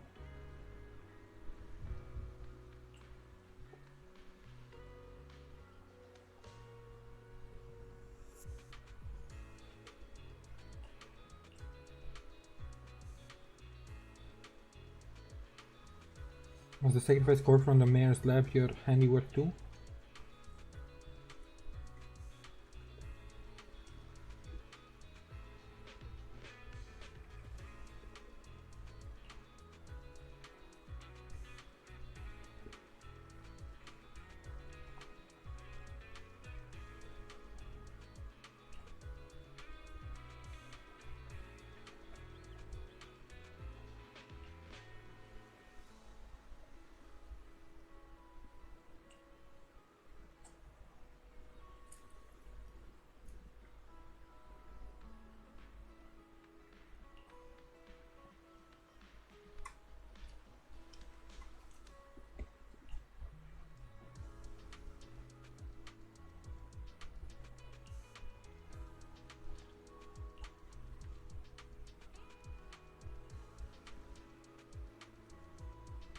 Yeah, so that's just a recap of what we did so far.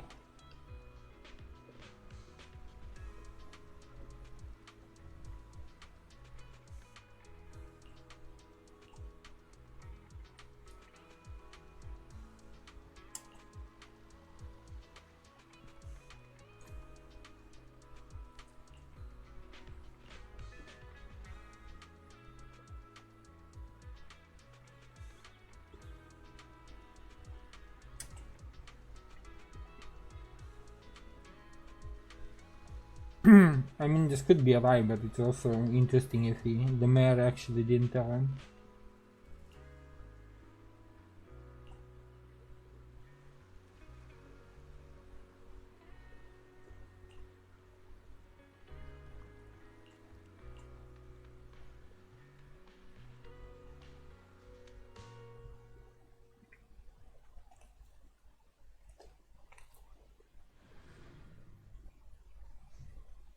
I'm still up in the air if I should be sus of the mayor or not.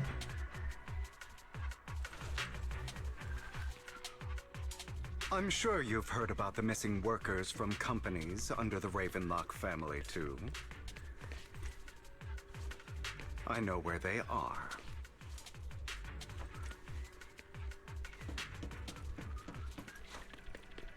Those are Ravenlock's men. The workers with them are the victims who were tricked into going into the Hollow. Come on, let's get them out of here. Yep.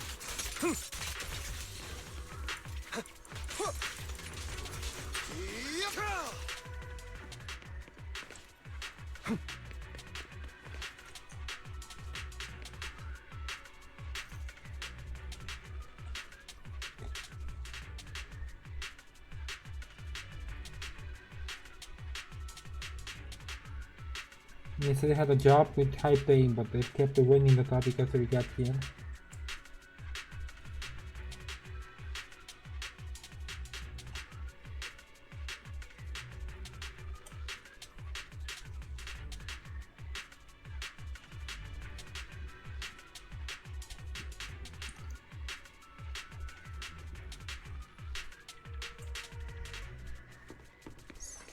I wonder what his rating is. Because he seems like a decent DPS in the proper team.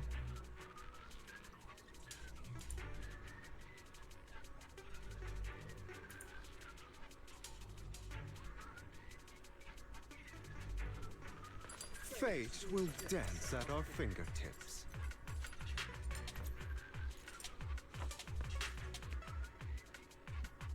Mia, Biastra, Yuzuha, Trigger. No. You go. So he's just one tier below. He's kind of like Yanagi and Soldier Zero. Or choose a darker path. Let's see.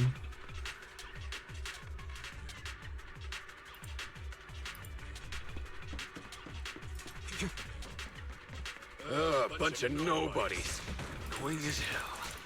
Kill them! You're welcome to try.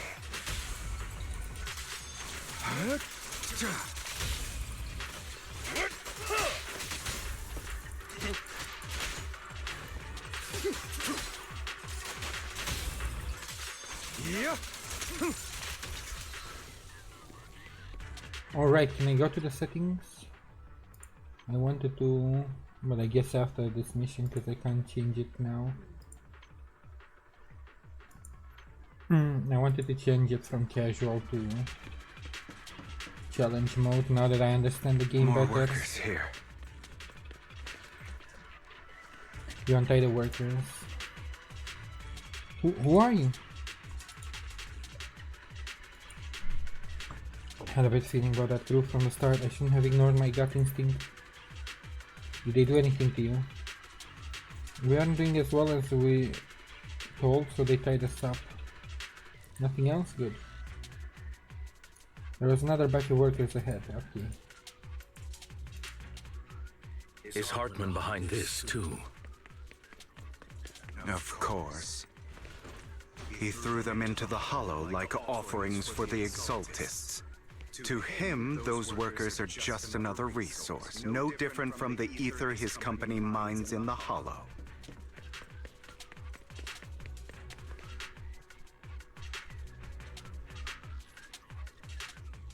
There's more over there. Let's hurry. It's different this time. Don't rush in. Let's listen in on what they're saying first. I assume they dosed these ones. They injected them since the other two groups were safe. I still need more direct evidence to ensure the plan is absolutely foolproof. The compensation you promised. It's all real, right? All we have to do is follow you into the hollow for some simple tasks, and you'll give us a huge sum of dennies. Sounds real suspicious. Shut your trap. You keep yapping and asking questions. If this is all so suspicious, why were you so eager to sign up for it? Because she needs the money. I mean, it is stupid, but understandable in some situations. Because I don't have a choice. My daughter was previously caught in the hollow disaster and suffered severe corruption. The treatment costs have completely drained our family's savings. So that's why... It's the same for me. Serious illness at a senior age. I need the money. Who would risk taking a job like this unless they were desperate? I'll do it. No matter how suspicious. Wait, you people from the Ravenlock family, you're part of a big company in Tops. You wouldn't go back on your word, right? Don't worry, you'll get every denny you were promised. But before we start, you all need to take this medicine first. Just as I thought. This man pulls out a bunch of white pills and gives one to each worker. Another Ravenlock family member seems a bit doubtful and leans in to whisper. Bro, should we really be doing this already? These workers keep talking. We're wasting time like this. And the sooner they take it, the sooner it'll be over. Consider it an early release for them. What? You didn't say anything about having to take pills before. Look, this is good stuff, all right? It'll increase your ether aptitude. There's tons of people who'd kill for something like this. Exactly! You'll be working in the hollow for several hours. This is essential medication. You have to take it before we continue. If you refuse, then you can forget about the job. Of course, you won't receive the compensation either. Lycon, what are you doing? Rescuing those workers, of course. There's clearly something off about those pills. We can't let them take them. Now is not the right time. As I said, we need more evidence to ensure the plan works. Yeah, but this thing lies in... Or we can find another way to enact the plan. And as I said many years ago, you can't exploit innocence to achieve your goal. So that's how you see it. If that's not what you want me to think, then explain everything to me. All right. It's a little complicated, but simply put, these workers will be fine. Of course, it's your choice to trust me or not. But if you try to rush in, I will stop you. I trust you. The workers have also made their decision, except for the talkative worker. Most of them already swallowed the pills. That's when the arrogant Ravenlock family member finally reveals his true nature, saying, "You think I'd let you run?" Whilst forcibly shoving the pill into the worker's mouth. All right. That's the evidence.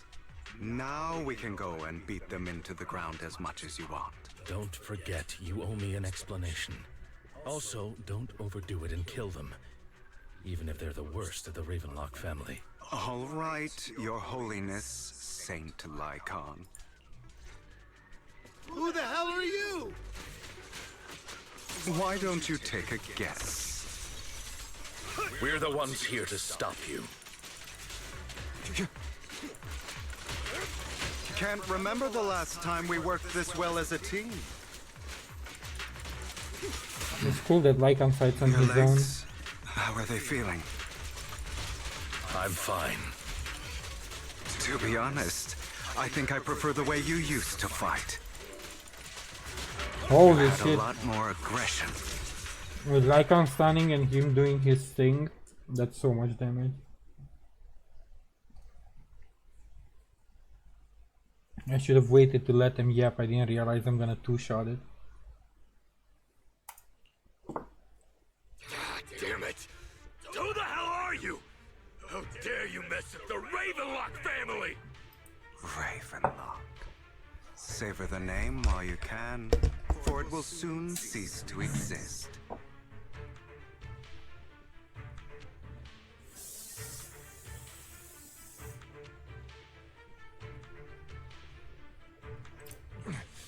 What's that supposed to mean? It means exactly what I said. I think this might be good for you. Sever your ties while you can. You still have a chance to walk your own path. The family's honor comes above all else. Is that really what you think? I saw the compassion on your face just now. You're not from the main family, right? That's why you were assigned to these trivial tasks. But in reality, there's no need for you to keep playing this boring game for them. I don't have a choice. From the moment I was born into the Ravenlock family, You always have a choice, if you're willing to act. All right, let's end the small talk here.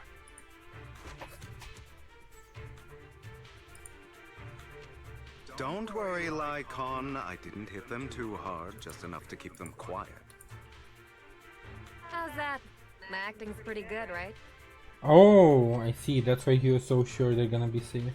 As always, a certain someone should take some lessons from you. Or not even hired, probably Mockingbird. I'll leave the rest to you then. Okie dokie. The workers carried the Ravenlock family members away. Now only Lycan and Hugo remain. Okay, now can you tell me exactly what's going on here? As you can see, that worker just now was actually an informant of mine. The pills were swapped out with vitamin tablets. Outside of this batch, some workers have already taken the actual substance Hartman has. But rest assured, the antidote for it is already in development. I found the best in the field to help, and with the data I collected before, we should have results soon. I wanted to ask. The reason you decided to lock yourself in a room and endure the effects of the drug, besides getting evidence, it was also to collect data on this drug in order to create an antidote, correct? It seems you're not completely beyond hope. I thought you were just being stubborn.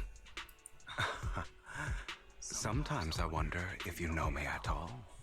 Then, I have one last question. Why did you never tell me any of this back then? Because back then he wasn't actually reformed. This happened over time. The truth is. I heard everything. That entire conversation between you and Jack. Before he passed away in that small attic.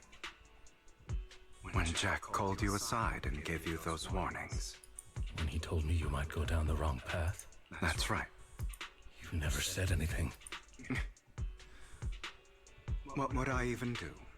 Scream and rage over your suspicions, or get on my knees and beg for you to trust me? You know there's no way I'd allow myself to do such a thing. Besides, back then, even I was confused about myself. Jack, he... It's all in the past. You don't need to explain anything to me. Enough. We should get going. If we're going to reminisce over the past, we should find a more suitable location. After leaving the hollow, the two arrive at a place with nice scenery. Lycon? That incident back then. I didn't do it. It was a scheme Hartman devised to take over the family. It was Hartman who killed my father, too. I only discovered the truth long after the fact. I did indeed attack my father, and I thought he was dead. But he wasn't. I couldn't kill him. Yeah, but the motive was still there, like the actions he took, doesn't matter if he killed them or not. The way they reached that point and betraying Mockingbird and putting people at risk is still things that happen. They're putting on this jazzy bromance here. And even before that, if I hadn't hesitated, none of what followed would have happened.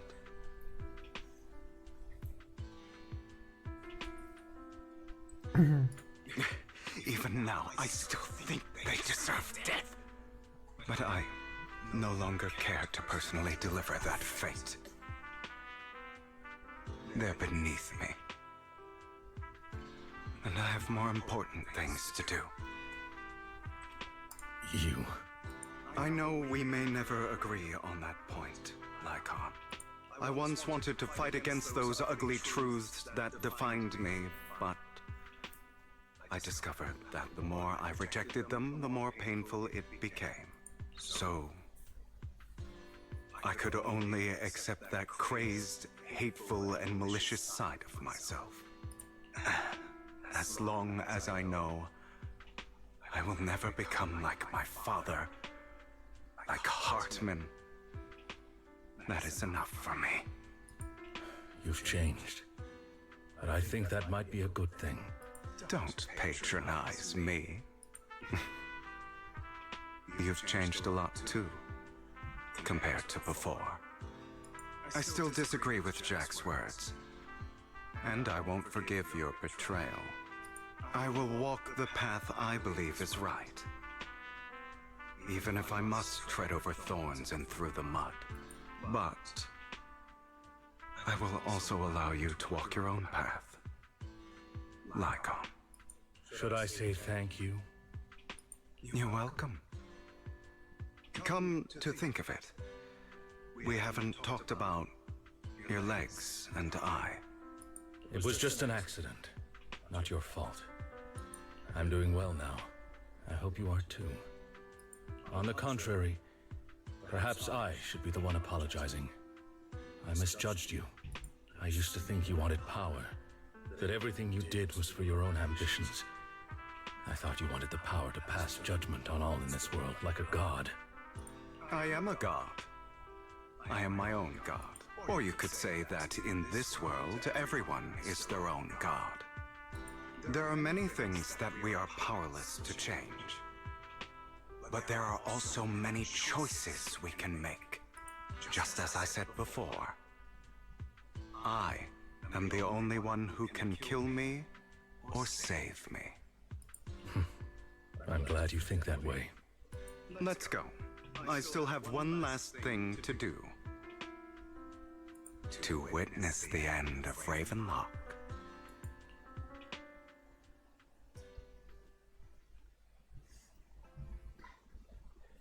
Again, I don't agree or like the character, agree with or like the character, but at least like all this questline give more nuance to him, and at least I can understand him.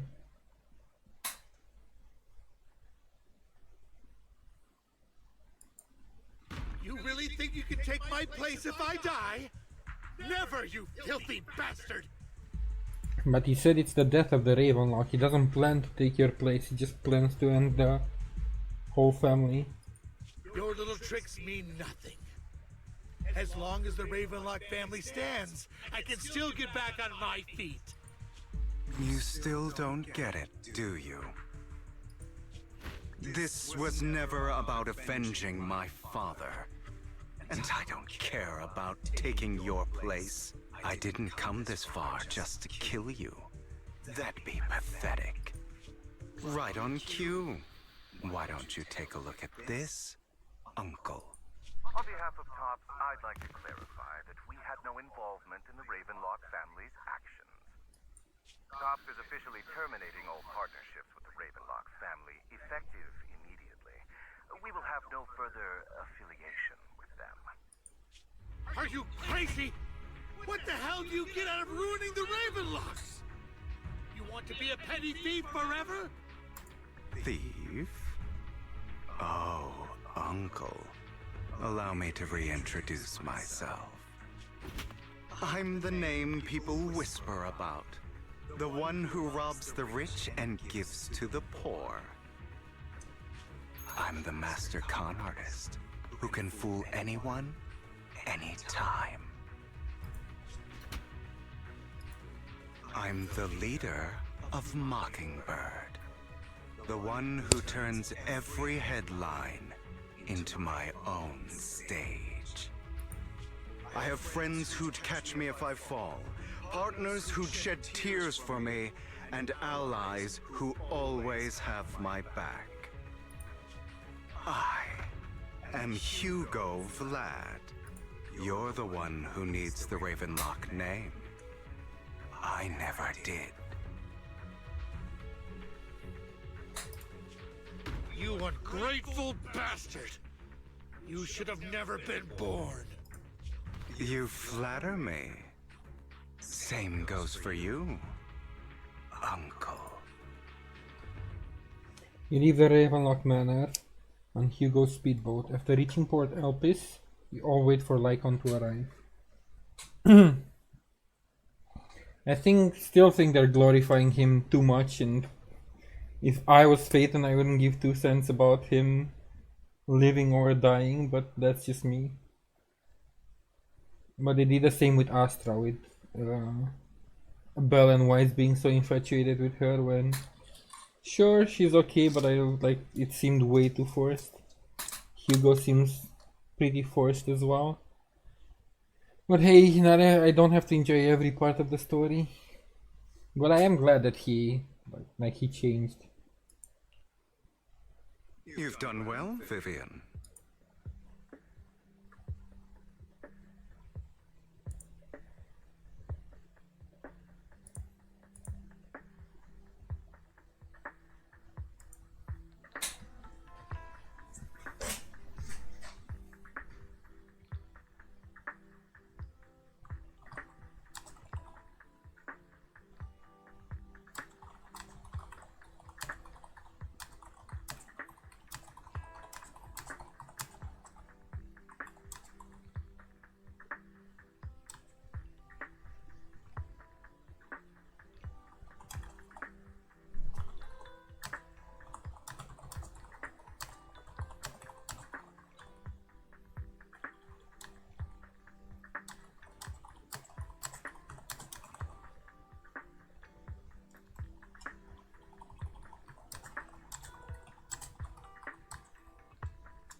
better give me an explanation. And here I thought this would be a touching reunion. What's with all the anger? Hugo, I'm a member of Mockingbird too. And I mourned your death. Listen, Vivian. I don't want you or the people you cherish to get caught up in danger because of me. I've always been selfish, so I don't hesitate to use you all as variables in my plans. But it is because I am selfish that I also don't want my failures to affect my treasured companions. In any case, if you were in the same position, would you not make the same decisions? Yes and no. I get trying to protect people and not putting them at risk, but like withholding information I don't think is always the best option. It should be the last option. Lycon's taking care of everything outside. We should go. Also, Belle, thank you. And I'm sorry for the whole act where I threatened you. It was the only way for Hartman to drop his guard against you and leave you be. I, Hugo Vlad, am forever indebted to you.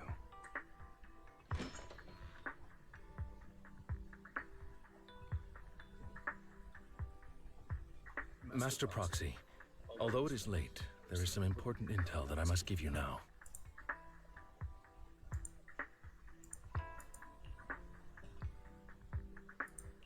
So, Lycon, you knew about Hugo's plan to fake his death? I was simply playing along. After all, I could not determine whether Hugo's plan would pose a threat to you. Yeah, but that means he also lied. And trust is hard to regain. You are a student of the mayor's late friend, and I am obligated to protect you. You still have that habit of finding awkward excuses when you're embarrassed. Mr. Hugo Vlad, if you have any important intelligence to share, please do so with haste. I need to return to rest before midnight.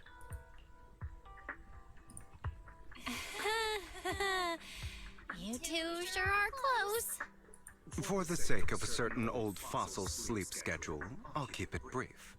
I learned from Camille that Dina intends to embed the sacrifice core into the sacrifice. Apparently, it will make the sacrifice much stronger. I mean, no shit. Sacrifices created this way will not retain their minds and will indiscriminately attack all living beings, including their creator. So the Exaltists don't do this. It would bring them no benefit. But Dina's concoction can control people's minds.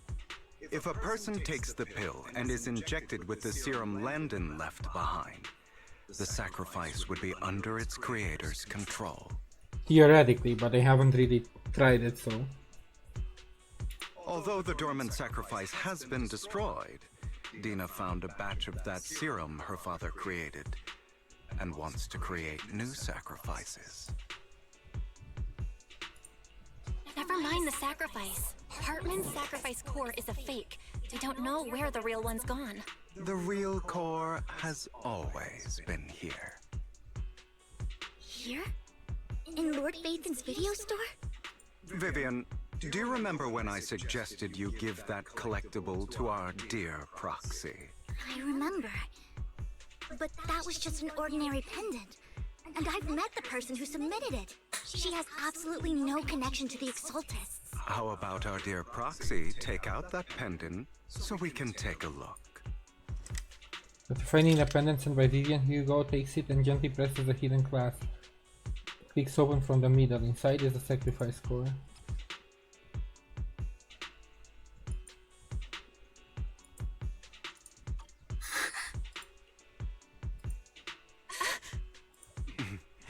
I'll take your surprised expressions as a compliment for my little trick.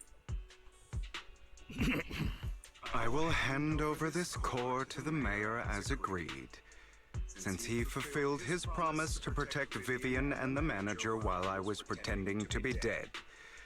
I won't go back on my promises. No wonder the mayor would promote rhetoric favorable to Mockingbird. I can't believe I thought he was actually being sincere. Since we have the sacrifice core, all we have to do now is stop Dina from using innocent people to make more sacrifices. Yes. And we need to destroy the last batch of Landon's serum. Hopefully with no options left, Dina will give up her obsession. She doesn't seem the kind of person that would do that. Alright, that's the important stuff. I'm going to go and confirm where Landon's serum's been stashed. I'll contact you again once I have something. What's wrong, Lycon? Weren't you in a rush to get back and rest? You act like you're gonna turn into a werewolf after midnight or something. How are you feeling now? Relax, I'm not kicking the bucket just yet. But you look a bit more run down than before. Just getting over something nasty, that's all. Risking your neck like that wasn't exactly smart. Maybe you should have. Remember what I said back when I faked my death?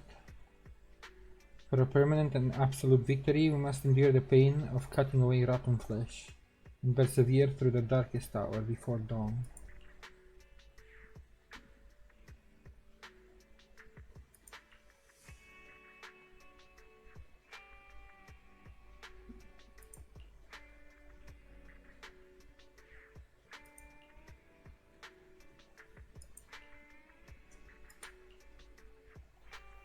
We got a lot of explaining to do, no more secrets.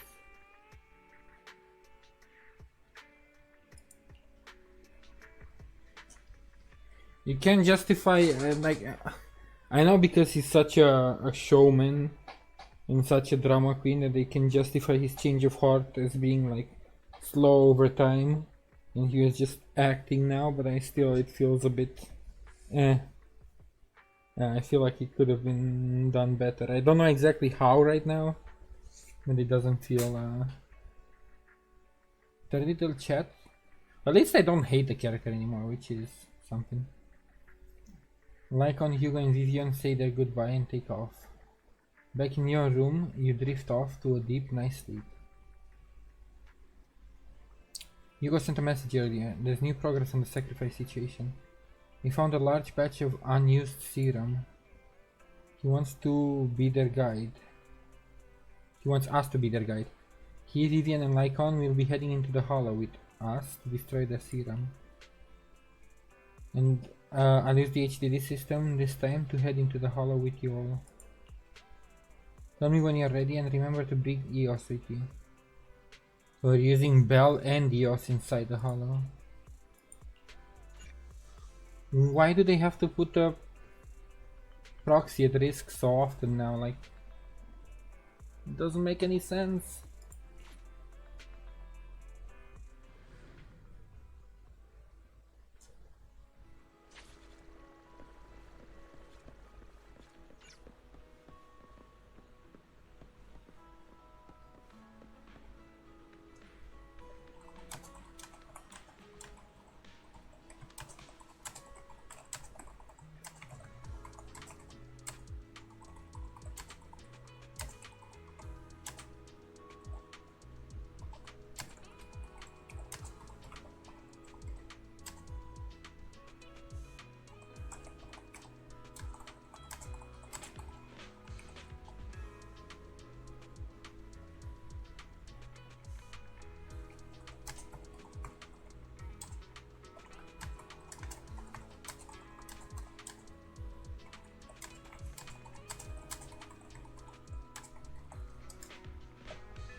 Dear managers, you're here.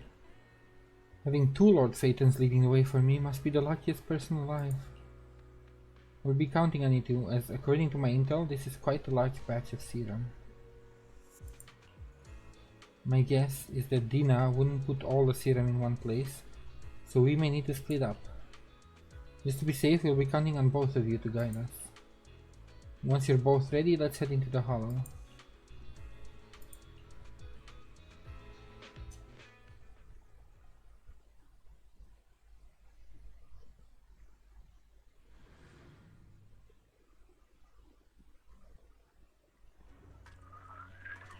Vidion!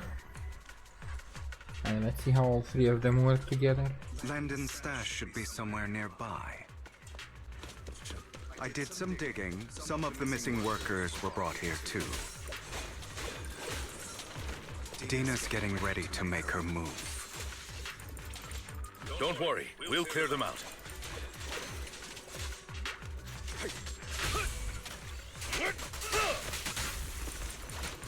Move, please.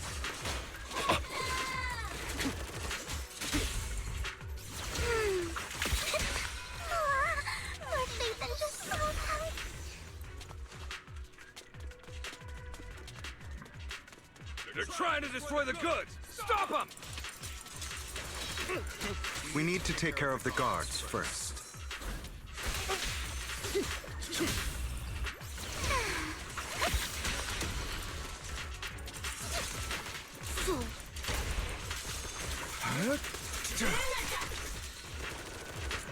Some of the serum is stored in this warehouse.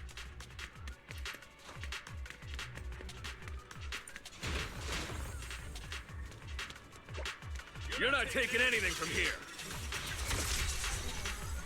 Hugo, get the guards first.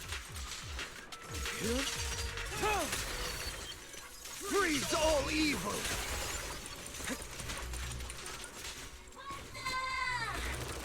You just stepped into your own grave! In truth, Fools. I'm part of Mockingbird. Understood. A boring opponent. Tales for the dawn that sets the world alight. Repent! Out of my way! Yeah, the totalized mechanic is interesting.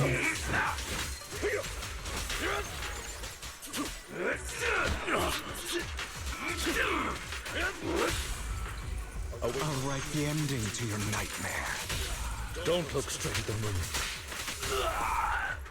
Prostrate yourself before the abyss.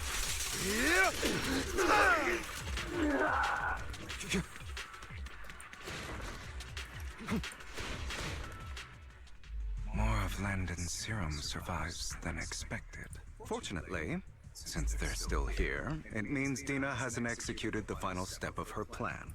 There's likely a lot more stashed around here, and we have yet to locate the missing people. Probably already been injected? Our actions here won't go unnoticed. Perhaps they're making plans to deal with us on their side. With Landon and Dina's concoctions combined, she may be capable of creating a sacrifice that obeys her. If it comes to that, this will get far more troublesome. How about we split up? Hugo and Lycon will destroy what remains of the substance around here, and Vivian and I will go search elsewhere. Very well. Let's go with your plan. But be careful if you encounter Dina and her people. According to Camille, she's absolutely obsessed with completing her father's dying wish. Who knows what she may try? Let's part ways here for now. And perhaps the other manager could use Eos to guide us. Or is she going to make herself? But then... would she mind control her? How would that work? Sure. I've been feeling better these past few days, so just follow me. It's only now that I realize how fortunate we are to have two Lord Faithins. Although, I feel like our work's doubled. In the past, Bella and I would only ever work on the same route. Greater power means more responsibility. And in any case, I'm sure the mayor would be able to provide double compensation. He's a very generous person, after all. I will request additional compensation from the mayor. Compensation is just one aspect. It's one thing with Belle being in the Hollow in person, but now with us working on separate routes, I can't help but worry even more for her safety. Oh, but I trust in your abilities. I'm just not quite used to this. As they talk, Vivian stands behind them and suddenly sheds tears as she gazes at one of them. She turns and quickly approaches the area where London's serum is stored. Vivian recalls the tears she shed when looking at Phaethon and the destiny she saw. This is the future I saw. Lord Phaethon. Closes her eyes as if making a decision, then grabs a vial of London's serum. If a tragedy is inevitable, then let the misfortune fall upon me. I'm sorry. This time, I will make sure the future I saw does not come to pass. That's being so, like, this is ruining her character. She's so fucking stupid. She went through this so many times and she still makes the same choices. You cannot change the future. Just talk to people and deal with it when it comes to pass. I don't want to bring you misfortune. That's all I wish for.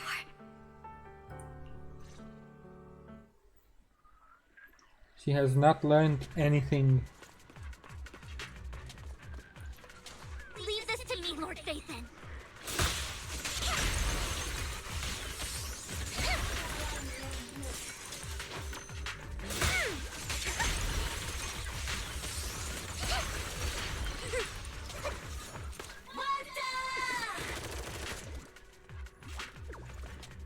Don't, Lord Phaethon. There might be more serum here. Fool.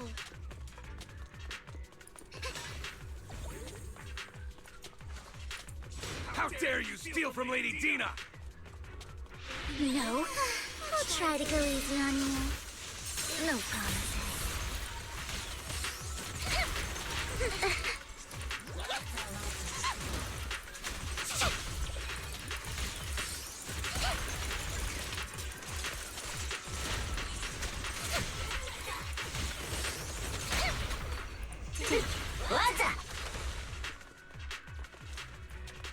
There are containers by the fissure. There's got to be something inside.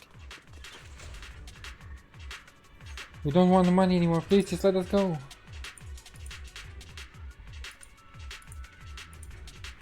We're all turning into ethereal. So many ethereals. They're all dead. Please just let us go. That girl never intended to let us leave.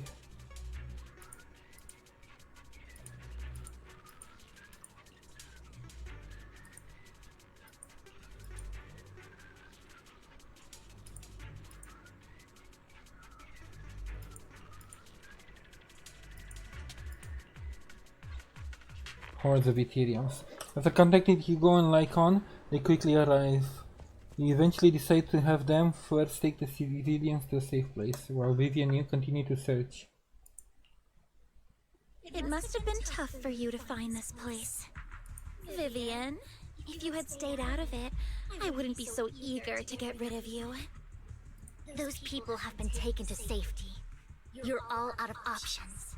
They're just mere test subjects. So what if they get away? There will always be people consumed by greed, and therefore, they will come willingly to me. In any case, what are a few sacrifices in comparison to the completion of Father's grand ambition? Dina, you deceived those people. They didn't come willingly to you. You tricked them, just like Landon did back then. Deceived? Father gave hope to those who had everything taken from them by the Hollows. Vivian, you once rejoiced at the hope Father offered you, too. Before Father took you in, you were no more than an omen of disaster that no one wanted. It was Father who gave you shelter and a purpose for existence. Do you remember the first time you bestowed a blessing under Father's guidance? How did you feel when that person looked at you with adoration and gratefulness. That was the first time you felt hope. Like your existence had a purpose, right? Don't forget that it was Father who, through what you call deception, gave you hope. And you, what have you done? You basked in Father's attention and everyone's adoration, only to destroy everything.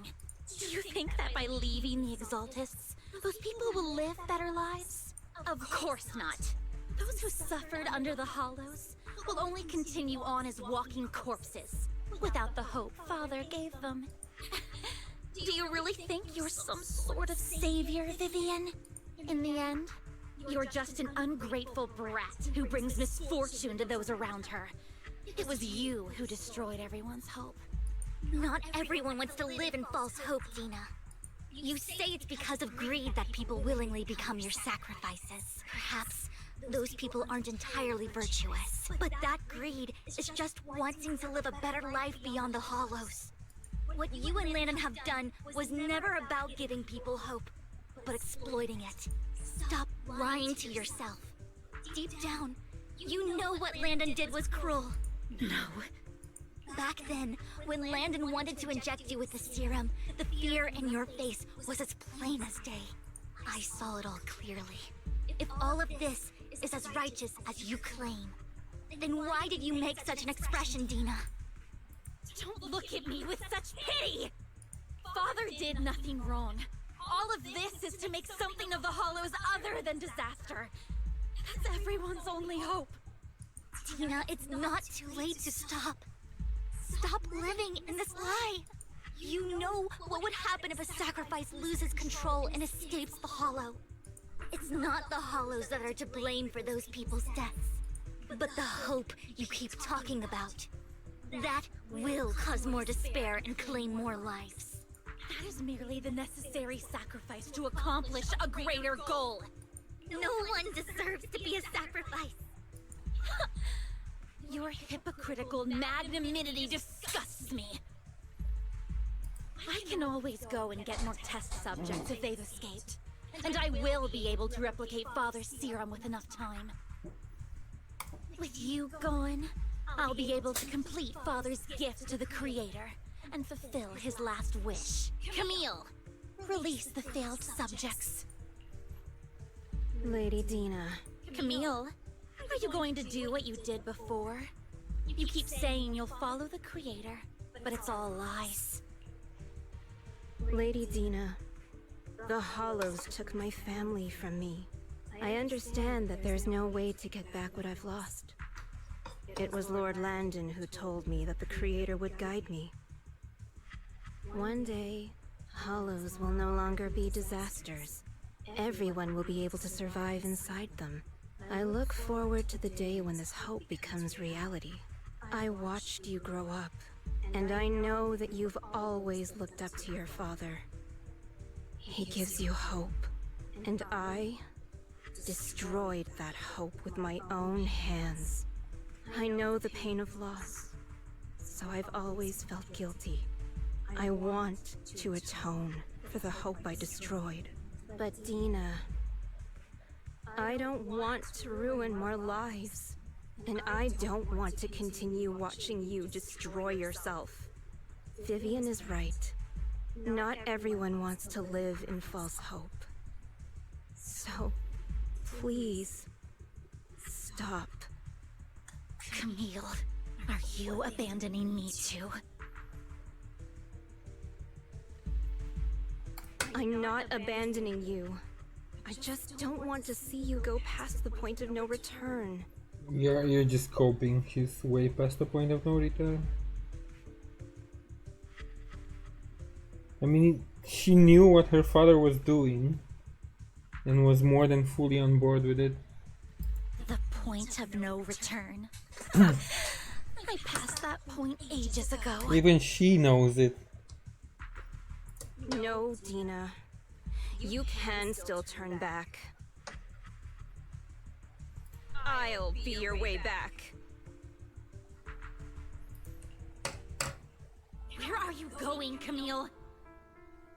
I made a deal with Hugo and the mayor. If someone needs to take the fall for this, let it be me. I did it. All of it. No one's gonna buy that. I've been forcing Landon's only daughter, Dina, to research how to create sacrifices. I colluded with the Ravenlock family for my own gain. Everything Dina did was under duress. Since I've kept her captive for so long, she doesn't have the skills to survive as an independent member of society. She'll need a caretaker and teacher. Someone who will look after her and educate her. No! I refuse, Camille! I refuse to accept this! Dina, I'm going to dispose of those failed subjects. I won't allow it! You'll die! I won't allow it! You can't leave me. I command you! So who's the spoiled brat now? You've always followed my orders, and you will follow them now! It wasn't your orders that I've been following. My younger sister, who was stolen from me by the Hollows, also had such beautiful red hair. When Landon told me the Creator could bring me hope, you were standing there, right behind him. I was certain, then and there, that this was the hope the Creator had given me. Start over, Dina. You still have so long, so much time. You'll make friends, find people who love you, and make many beautiful memories. That's not what I want! Camille, you're not allowed to die! I won't allow it! I won't allow it! Goodbye, Dina. And I'm sorry, Vivian. I'll leave the rest to you. Camille resolutely walks towards the fissure as Dina stares after her disappearing figure. After a moment, she also walks forward. Vivian is about to stop her, but Dina uses the controls to open a container door. Ethereals surge out, blocking the path. Let's take out these ethereals first. We can't let Camille's efforts go to waste.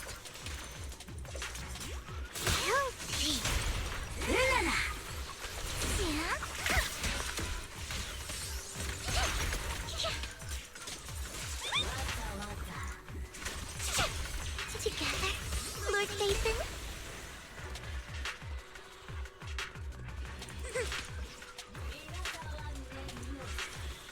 Let's go after Dina, Lord Faith.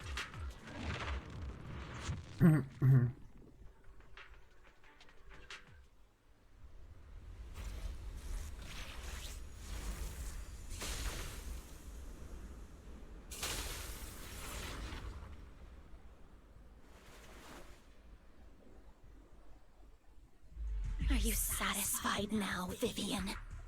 You were the one who brought yourself to this point. You're saying this is all my fault? Losing my father, losing Camille. I wish you had never come into my life. At first, when Father brought you home, I was happy. There are so many Exaltists. Yet Father never allowed me to get too close with any of them. I never had any friends either. But when Father brought you back, he told me to take good care of you. That you were my first friend. So he was manipulating you? I was also so happy the first time you took my place in helping Father select a person to receive the blessing. Because it meant you were different from all those other people. You could stay with me. But soon, I grew jealous. You took the attention that should have belonged to me. You even took Father's love from me. It's only because of my ability that Landon... I know, but... Vivian, jealousy is something you cannot control. Of course, the same goes for fear and hatred. I was terrified that one day you would look at me and shed tears. I knew if that day ever came, father would not hesitate to force the blessing upon me. And when that day did come, I hated you for causing my father's death. Tina, you knew everything about what happened back then, so why are you still defending Landon? And why didn't you tell me back then? If I had known earlier, maybe I could have found a way. Because it's the only thing that makes me more special than you, no? It proves I had father's trust. I was more useful to him. That's some fucked up daddy issues that never went away, and she never tried to make them go away. Vivian, you said you wandered without a home ever since you were young, hated by anyone you encountered. You were happy to gain recognition from everyone and help father when you were among the Exaltists. But in the end, you discovered you were being used, so you felt betrayed and hurt. Then, what about me? All I ever had was my father. I've never known a life outside of the Exaltists. Ever since I was young, my only purpose was to help father select who was to be blessed. The only purpose I had was my father and the Exaltists. I've never been taught anything else, Vivian. It is what little value I have, and have ever had. But she also never tried to work through it. Like, she fully embraced it.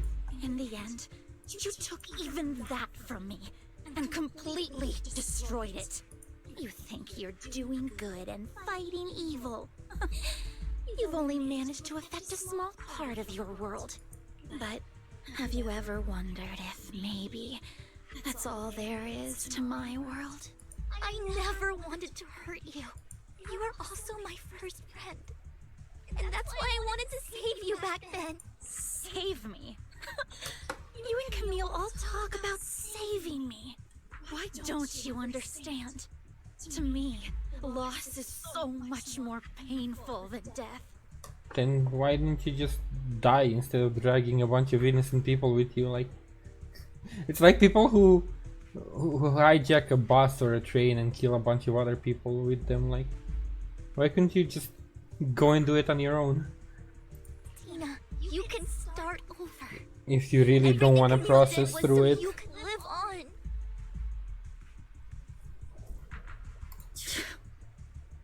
Let's leave the Hollow together. There are so many amazing places in New Eridu.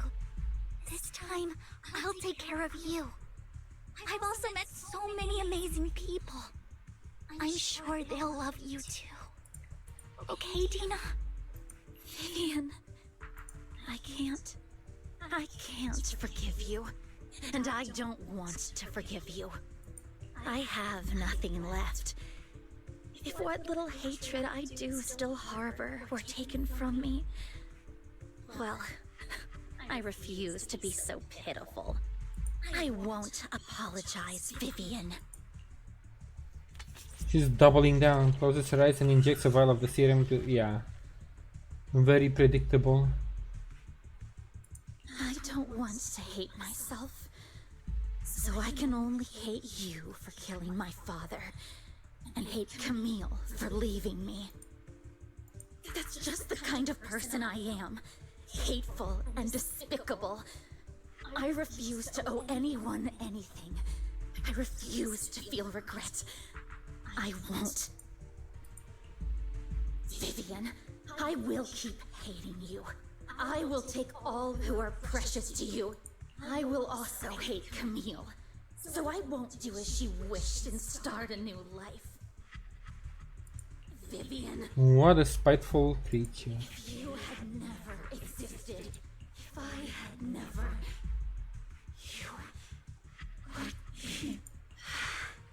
Lord Phaethon, please do not interfere. She was my first friend. I'm going to bid her farewell.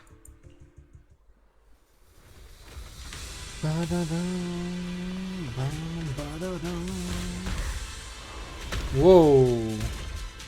That's not what I expected her to look like. Tina. She's like a freaking jackhammer version of the Dead End Butcher with a different head. Wait, do I have to solo? No way.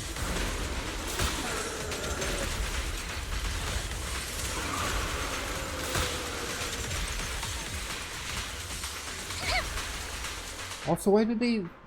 The most recent bosses, the volume goes up so much compared to normal combat. Why the fuck did they boost the sound so much? Like, the voices are ridiculously high.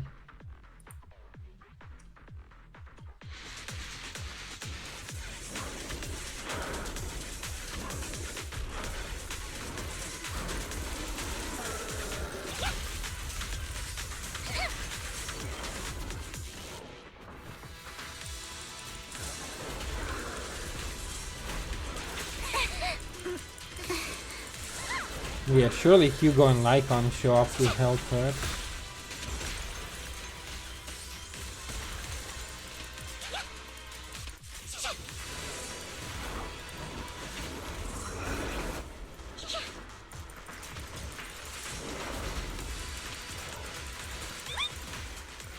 Who dares get between me and Lord Satan?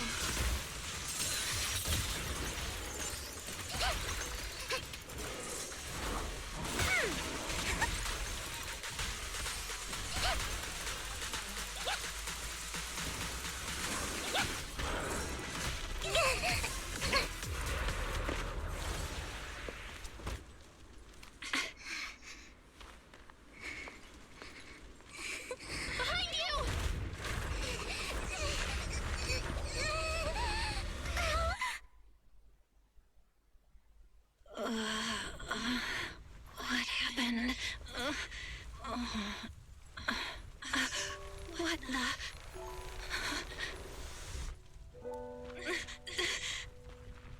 Vivian! Belle, don't come near me. This is my own choice.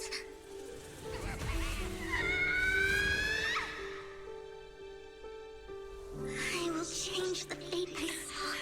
Vivian! I just want you to remember me when I looked my best.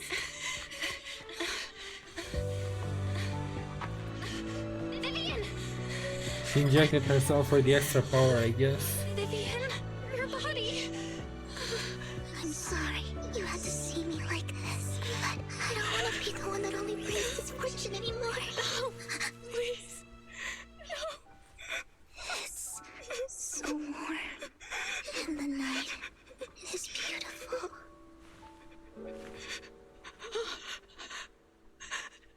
Vivian.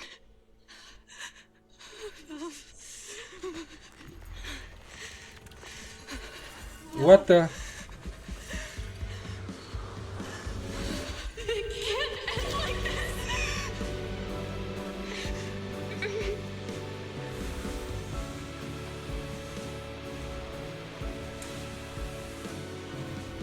Wait, did the implants just cure the car? What the?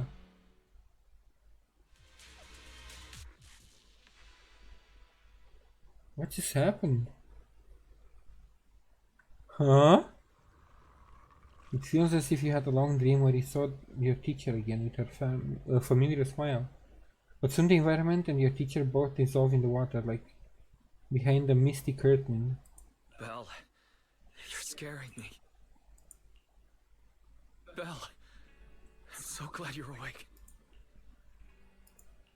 What happened?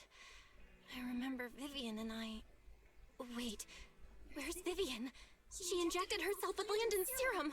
Hugo and Lycon brought you out of the hollow. You were in a coma and... I'm so glad you're safe.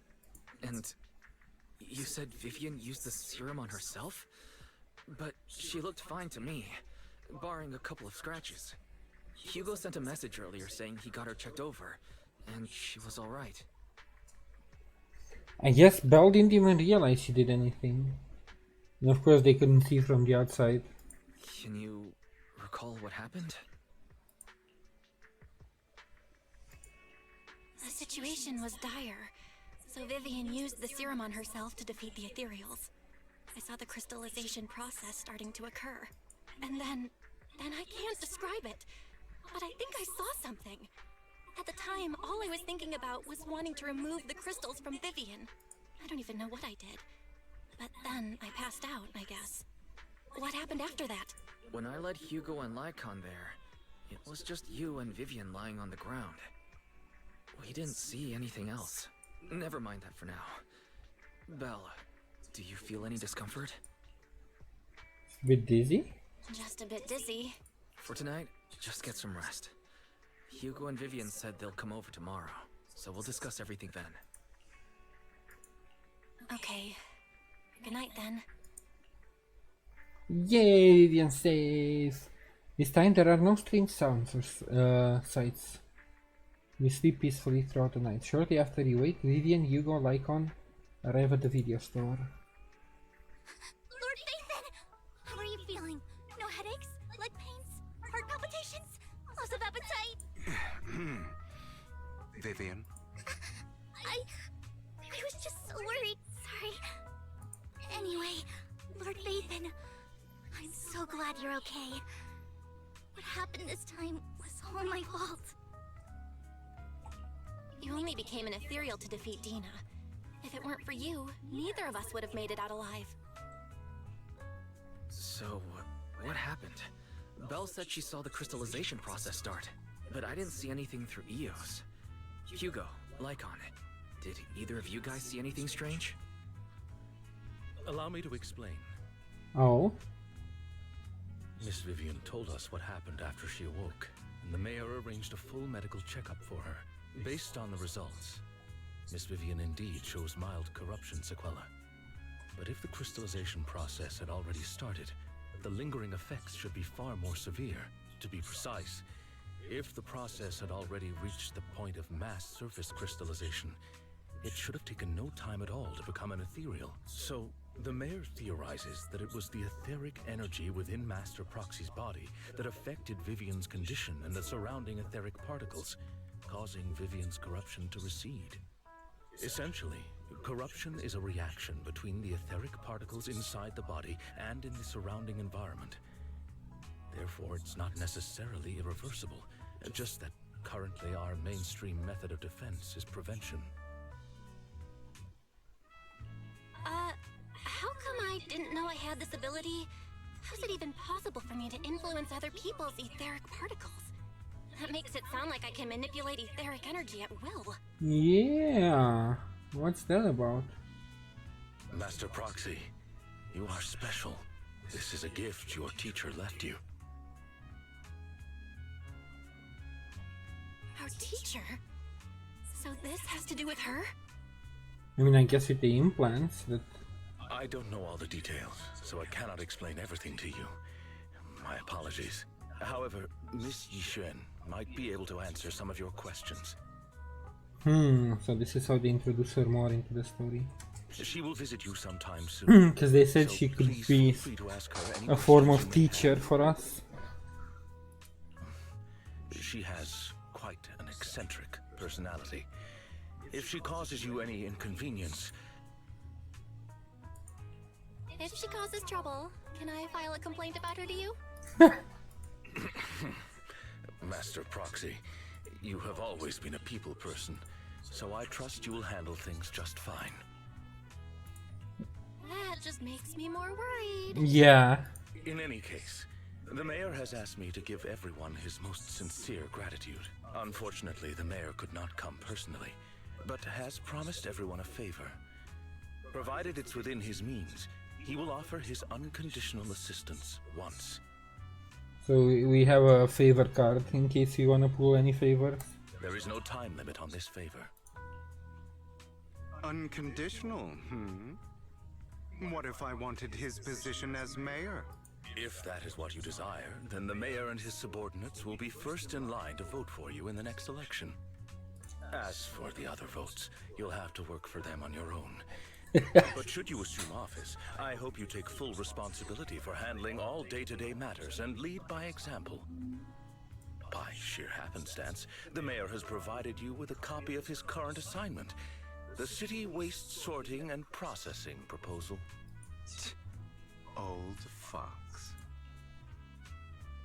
Well, can I request Lord Phaethon's?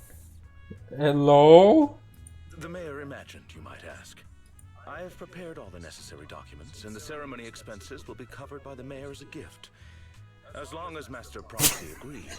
Jesus sign fucking and Christ. process the documents immediately. We're not holding a wedding, calm down. But this matter requires mutual consent and cannot involve coercion, confinement, or one party's lack of consciousness. Lack of consciousness is crazy. Stop! I would never do that to Lord Phaethon! Probably. Probably. At least not today. Girl, you're fucking crazy. Consent is optional for her, apparently. As for you, Master Proxies, the mayor has some sense of what you desire. That said, he hopes you might speak with Miss Yixuan first before you decide the timing of that favor. Hugo and Lycan are still bickering, and Vivian sits to one side, eager and anticipatory. As always, you can smell the aroma of noodles from the neighboring noodle shop and hear snippets of Elfie's music from her store. Thank goodness. Time goes on, but there will always be friends by her side. Belle, are you feeling alright? Lycan said you could control ether particles, and it was a gift from our teacher. I keep thinking about it. And that Miss Yixuan, we should investigate her. But let's not talk about that for now. You've only just started to feel better, you should get some rest.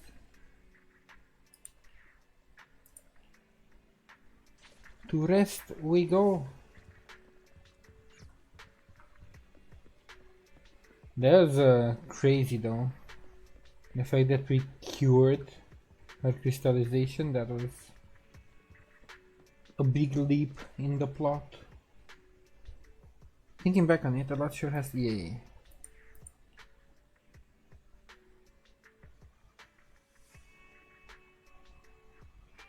Let's focus on mitigating the damage Hollows have on humanity. Perhaps this can serve as evidence that she was innocent. That's hopeful. Wishful thinking though. But I don't feel anything yet. It doesn't feel like I have any special power. Also, it activated without, like, unwillingly, unconsciously. So it's not controllable yet. Your thoughts are all jumbled together and your mind feels heavier and heavier. You drift off without noticing it. And that concludes the epilogue.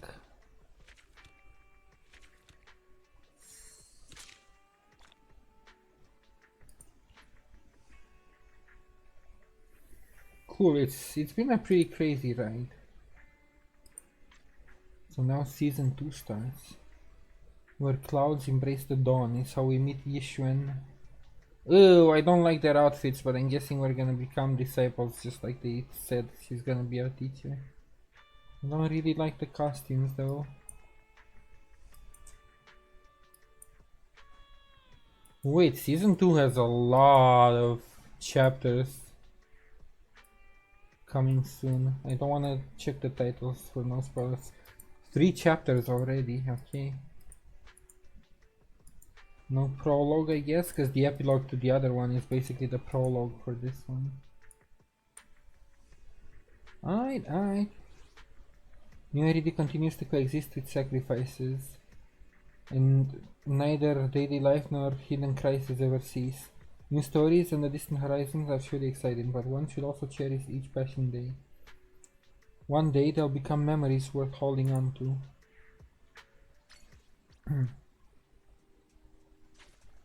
Look at Eons.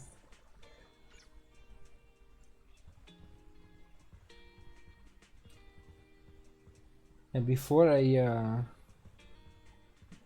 do anything about continuing the main story, you have my complete support.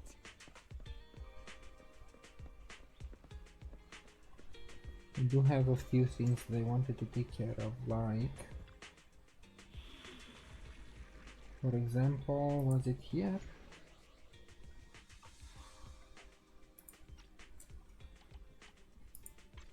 So this one I have maxed 5436. This one seem to have stars for all of them. They might not have some of the missions actually unlocked. Wait. If it says complete but not all collected, maybe it's not. No, but I see 3. Well, I haven't collected one of those, I guess.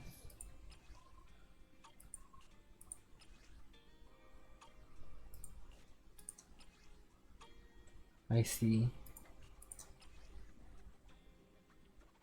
Sure, because that would take it off my mind of actually being completed. I'll do that slowly through the auto explore function, just so I can get all the stars. And then for red,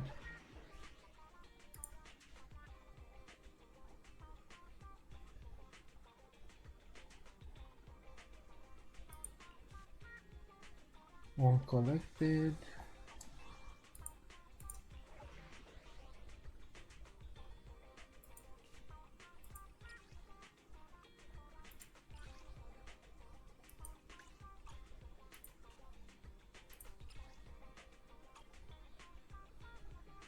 Those don't really give me the stars, the whatever circles rating, so I don't think that's it.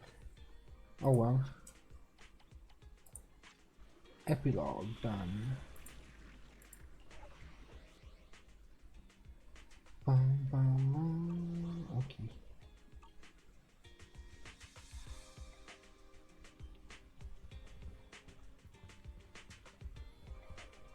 What did I want to do next? I wanted to go to Scott Outpost.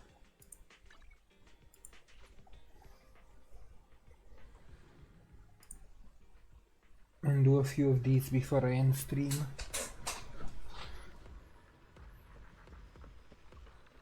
Get some more of the rewards.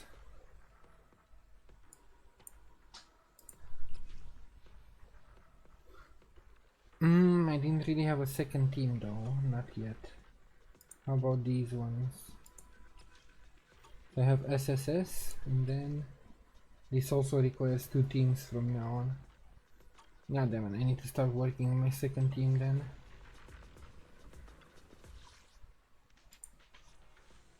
How about these, the arpeggios? Oh, these were the ones with the TV, you know? Sure, let's... I haven't done this in a long while. Let's do a bit of this before I end stream. If I still remember how to do it. Stage mechanics. Enemy attack 50%. Generate a large number of bombs every floor. Select a mode here. More Crimson Seal can be normal mode, because I haven't done this in a while.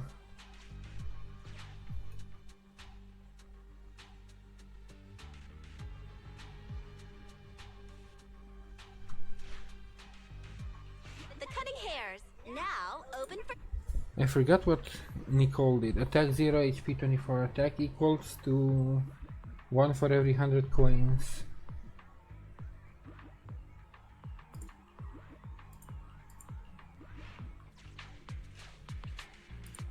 Andy, reporting. 20% crit rate, dealing double damage upon crit and attack 8. That could be interesting. Wait. Can I unlock anybody else? Like, how many stars do I have? 35 right now. So at most I could... Meh. Colada?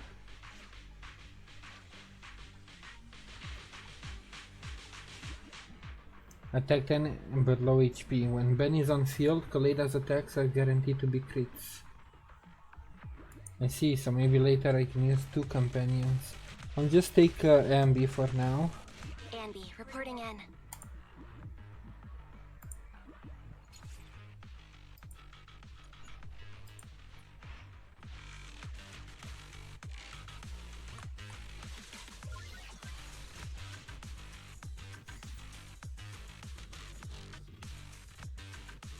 So key and whatever that is, or money and key.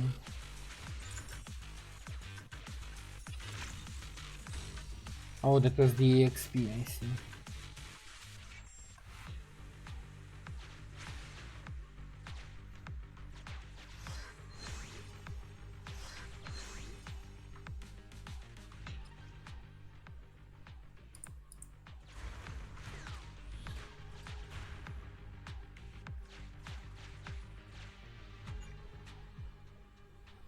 Generates 2 buttons.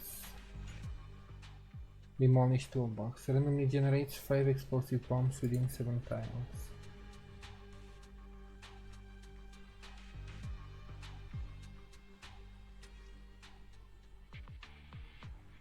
You know what? Sure. Let's put bombs everywhere.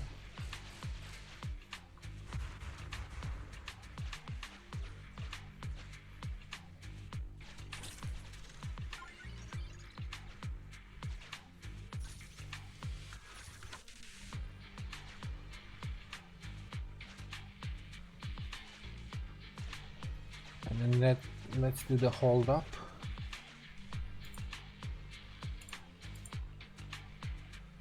Put your hands up, it's a robbery!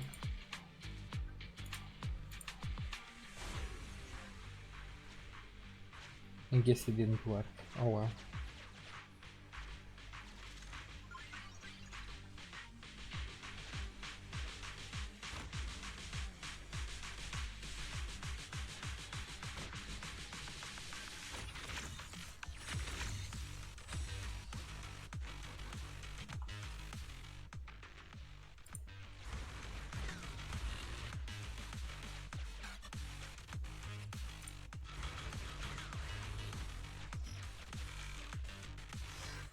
Forgot what does this do? Oh, increase the chance to generate good items when smashing ether crystals. Yeah.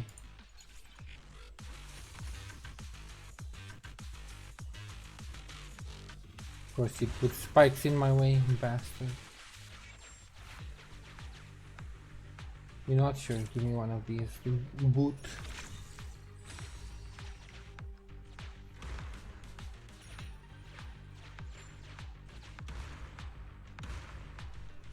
Oh, that's what I meant by smashing ether crystals.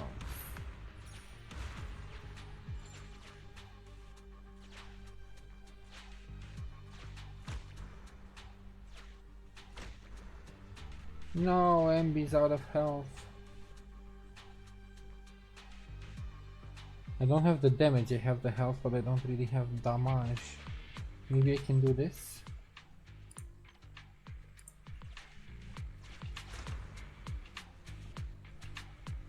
What did that do?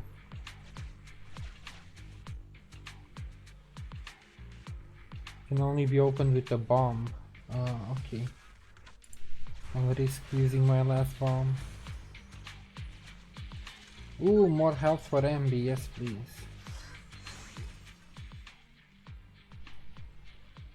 +1 attack. Yes.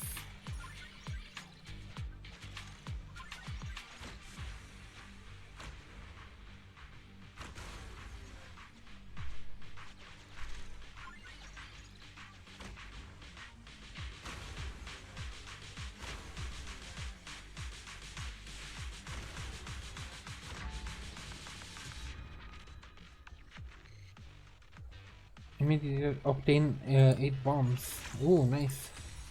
I kinda need them. What's the red one do? I forgot. Oh, 1 attack.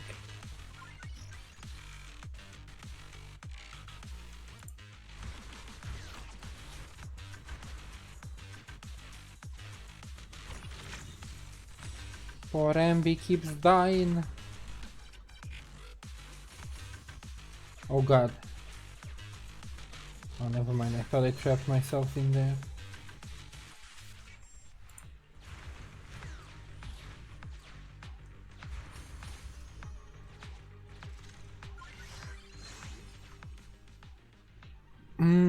Gear coins on crit. All squad members HP +10. 50% chance to revive is nice. Give me a chance.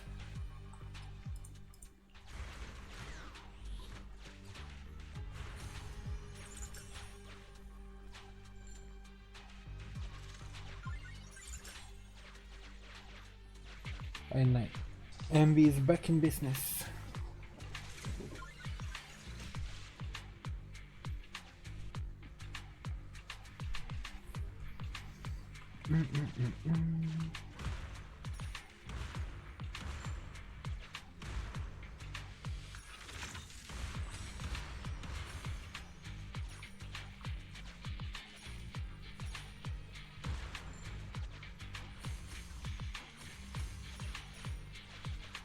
I have so many keys, but not really anything to open with.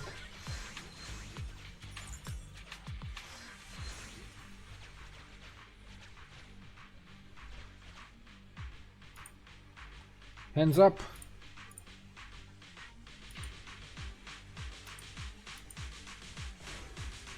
Nope. Give me some more of this since I have the money.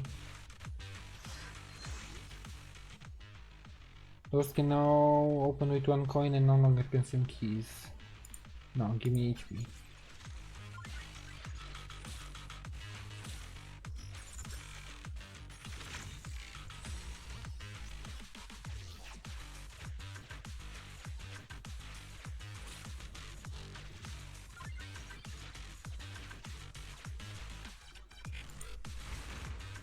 Uh-oh. That's a lot of bombs.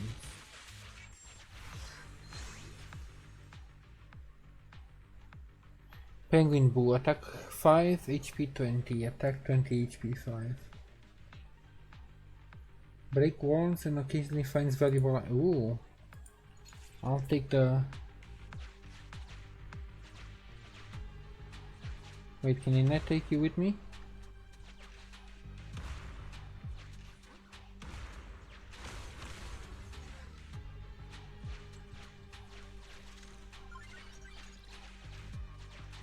MB, thank you.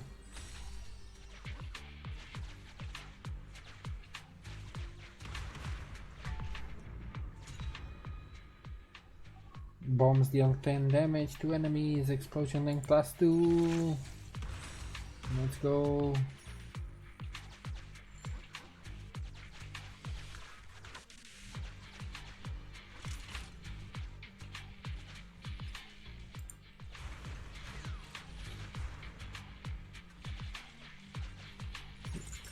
Even more key. I have so many keys right now.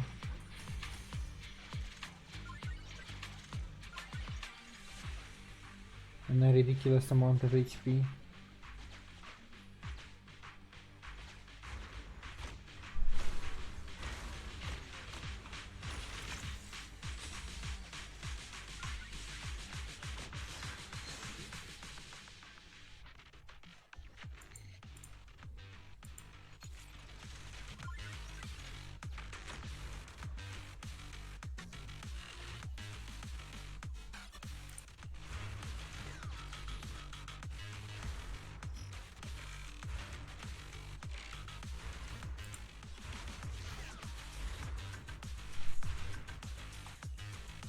Oh, meanwhile the bamboo keeps breaking walls, I see.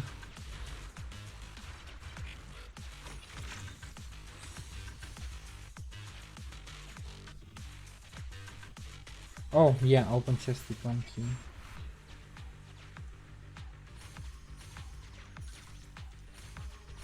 God, there's so many rewards.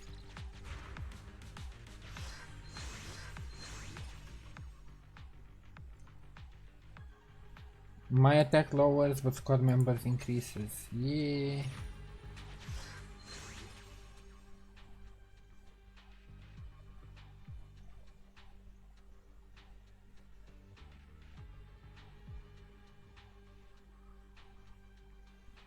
Lots of spikes.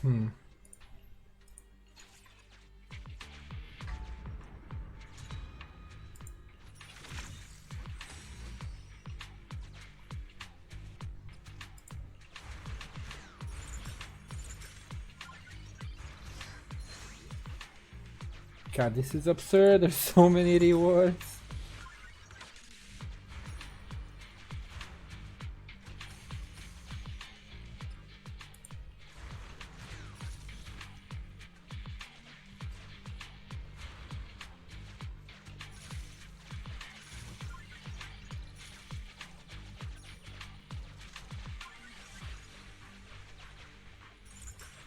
And my HP is through the roof, I just don't have the attack.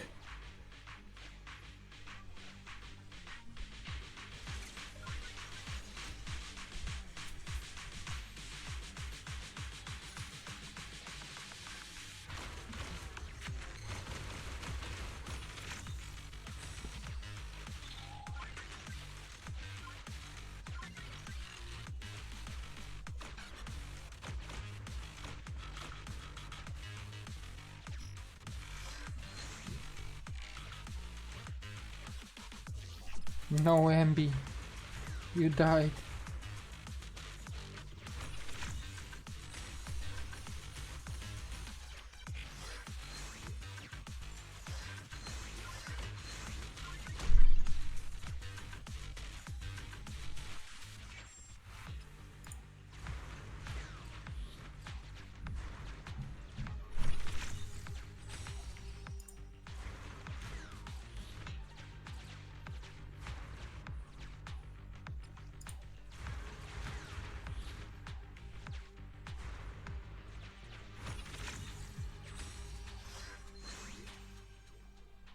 Scott might attack, yes please. Maybe if I save a lot of money I should what's it called? If I save a lot of money I should have picked Nicole.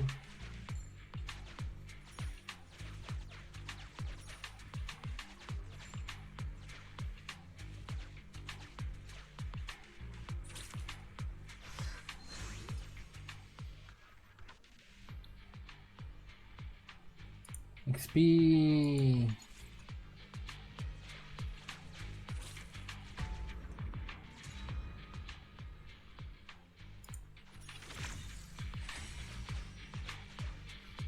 I still have 6 bombs, I don't think I need bombs. I do want to get this for MB.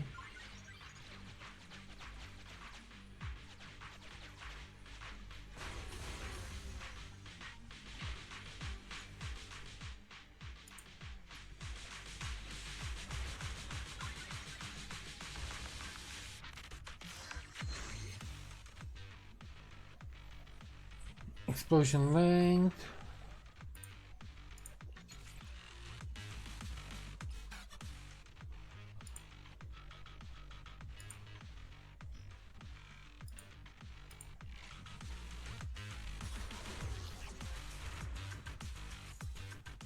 Wait, talk? Talk to whom? Oh.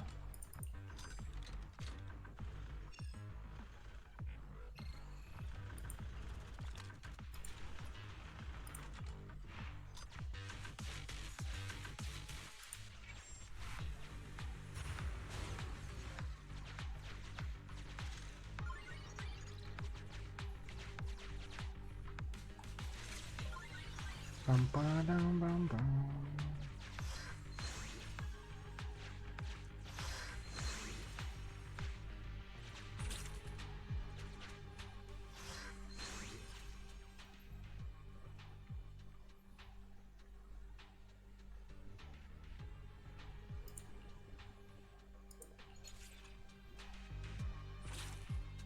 I did not want to buy that, but oh well.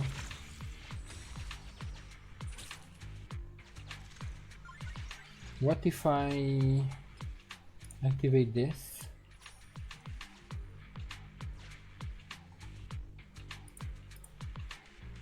Aha, robbery.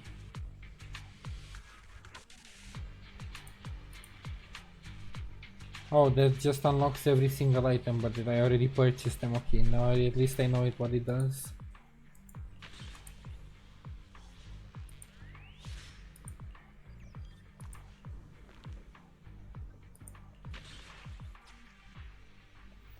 Tablet terminal with shattered screens. Halloween has been half one, have you?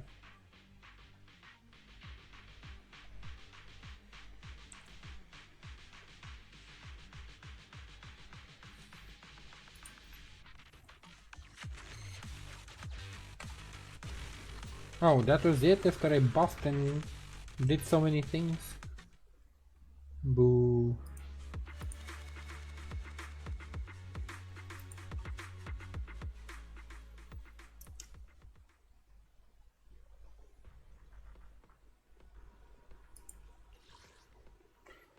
I don't feel like doing more of these, maybe later today. Right now, I guess I'll take a break and end it here since I ended the epilogue like I was planning to. Tomorrow will probably be some Warframe, and then I'll continue after that with Season 2 of Zenless Zone Zero. Yes, for now, thank you for joining me, and I hope to catch you next time. Bye bye!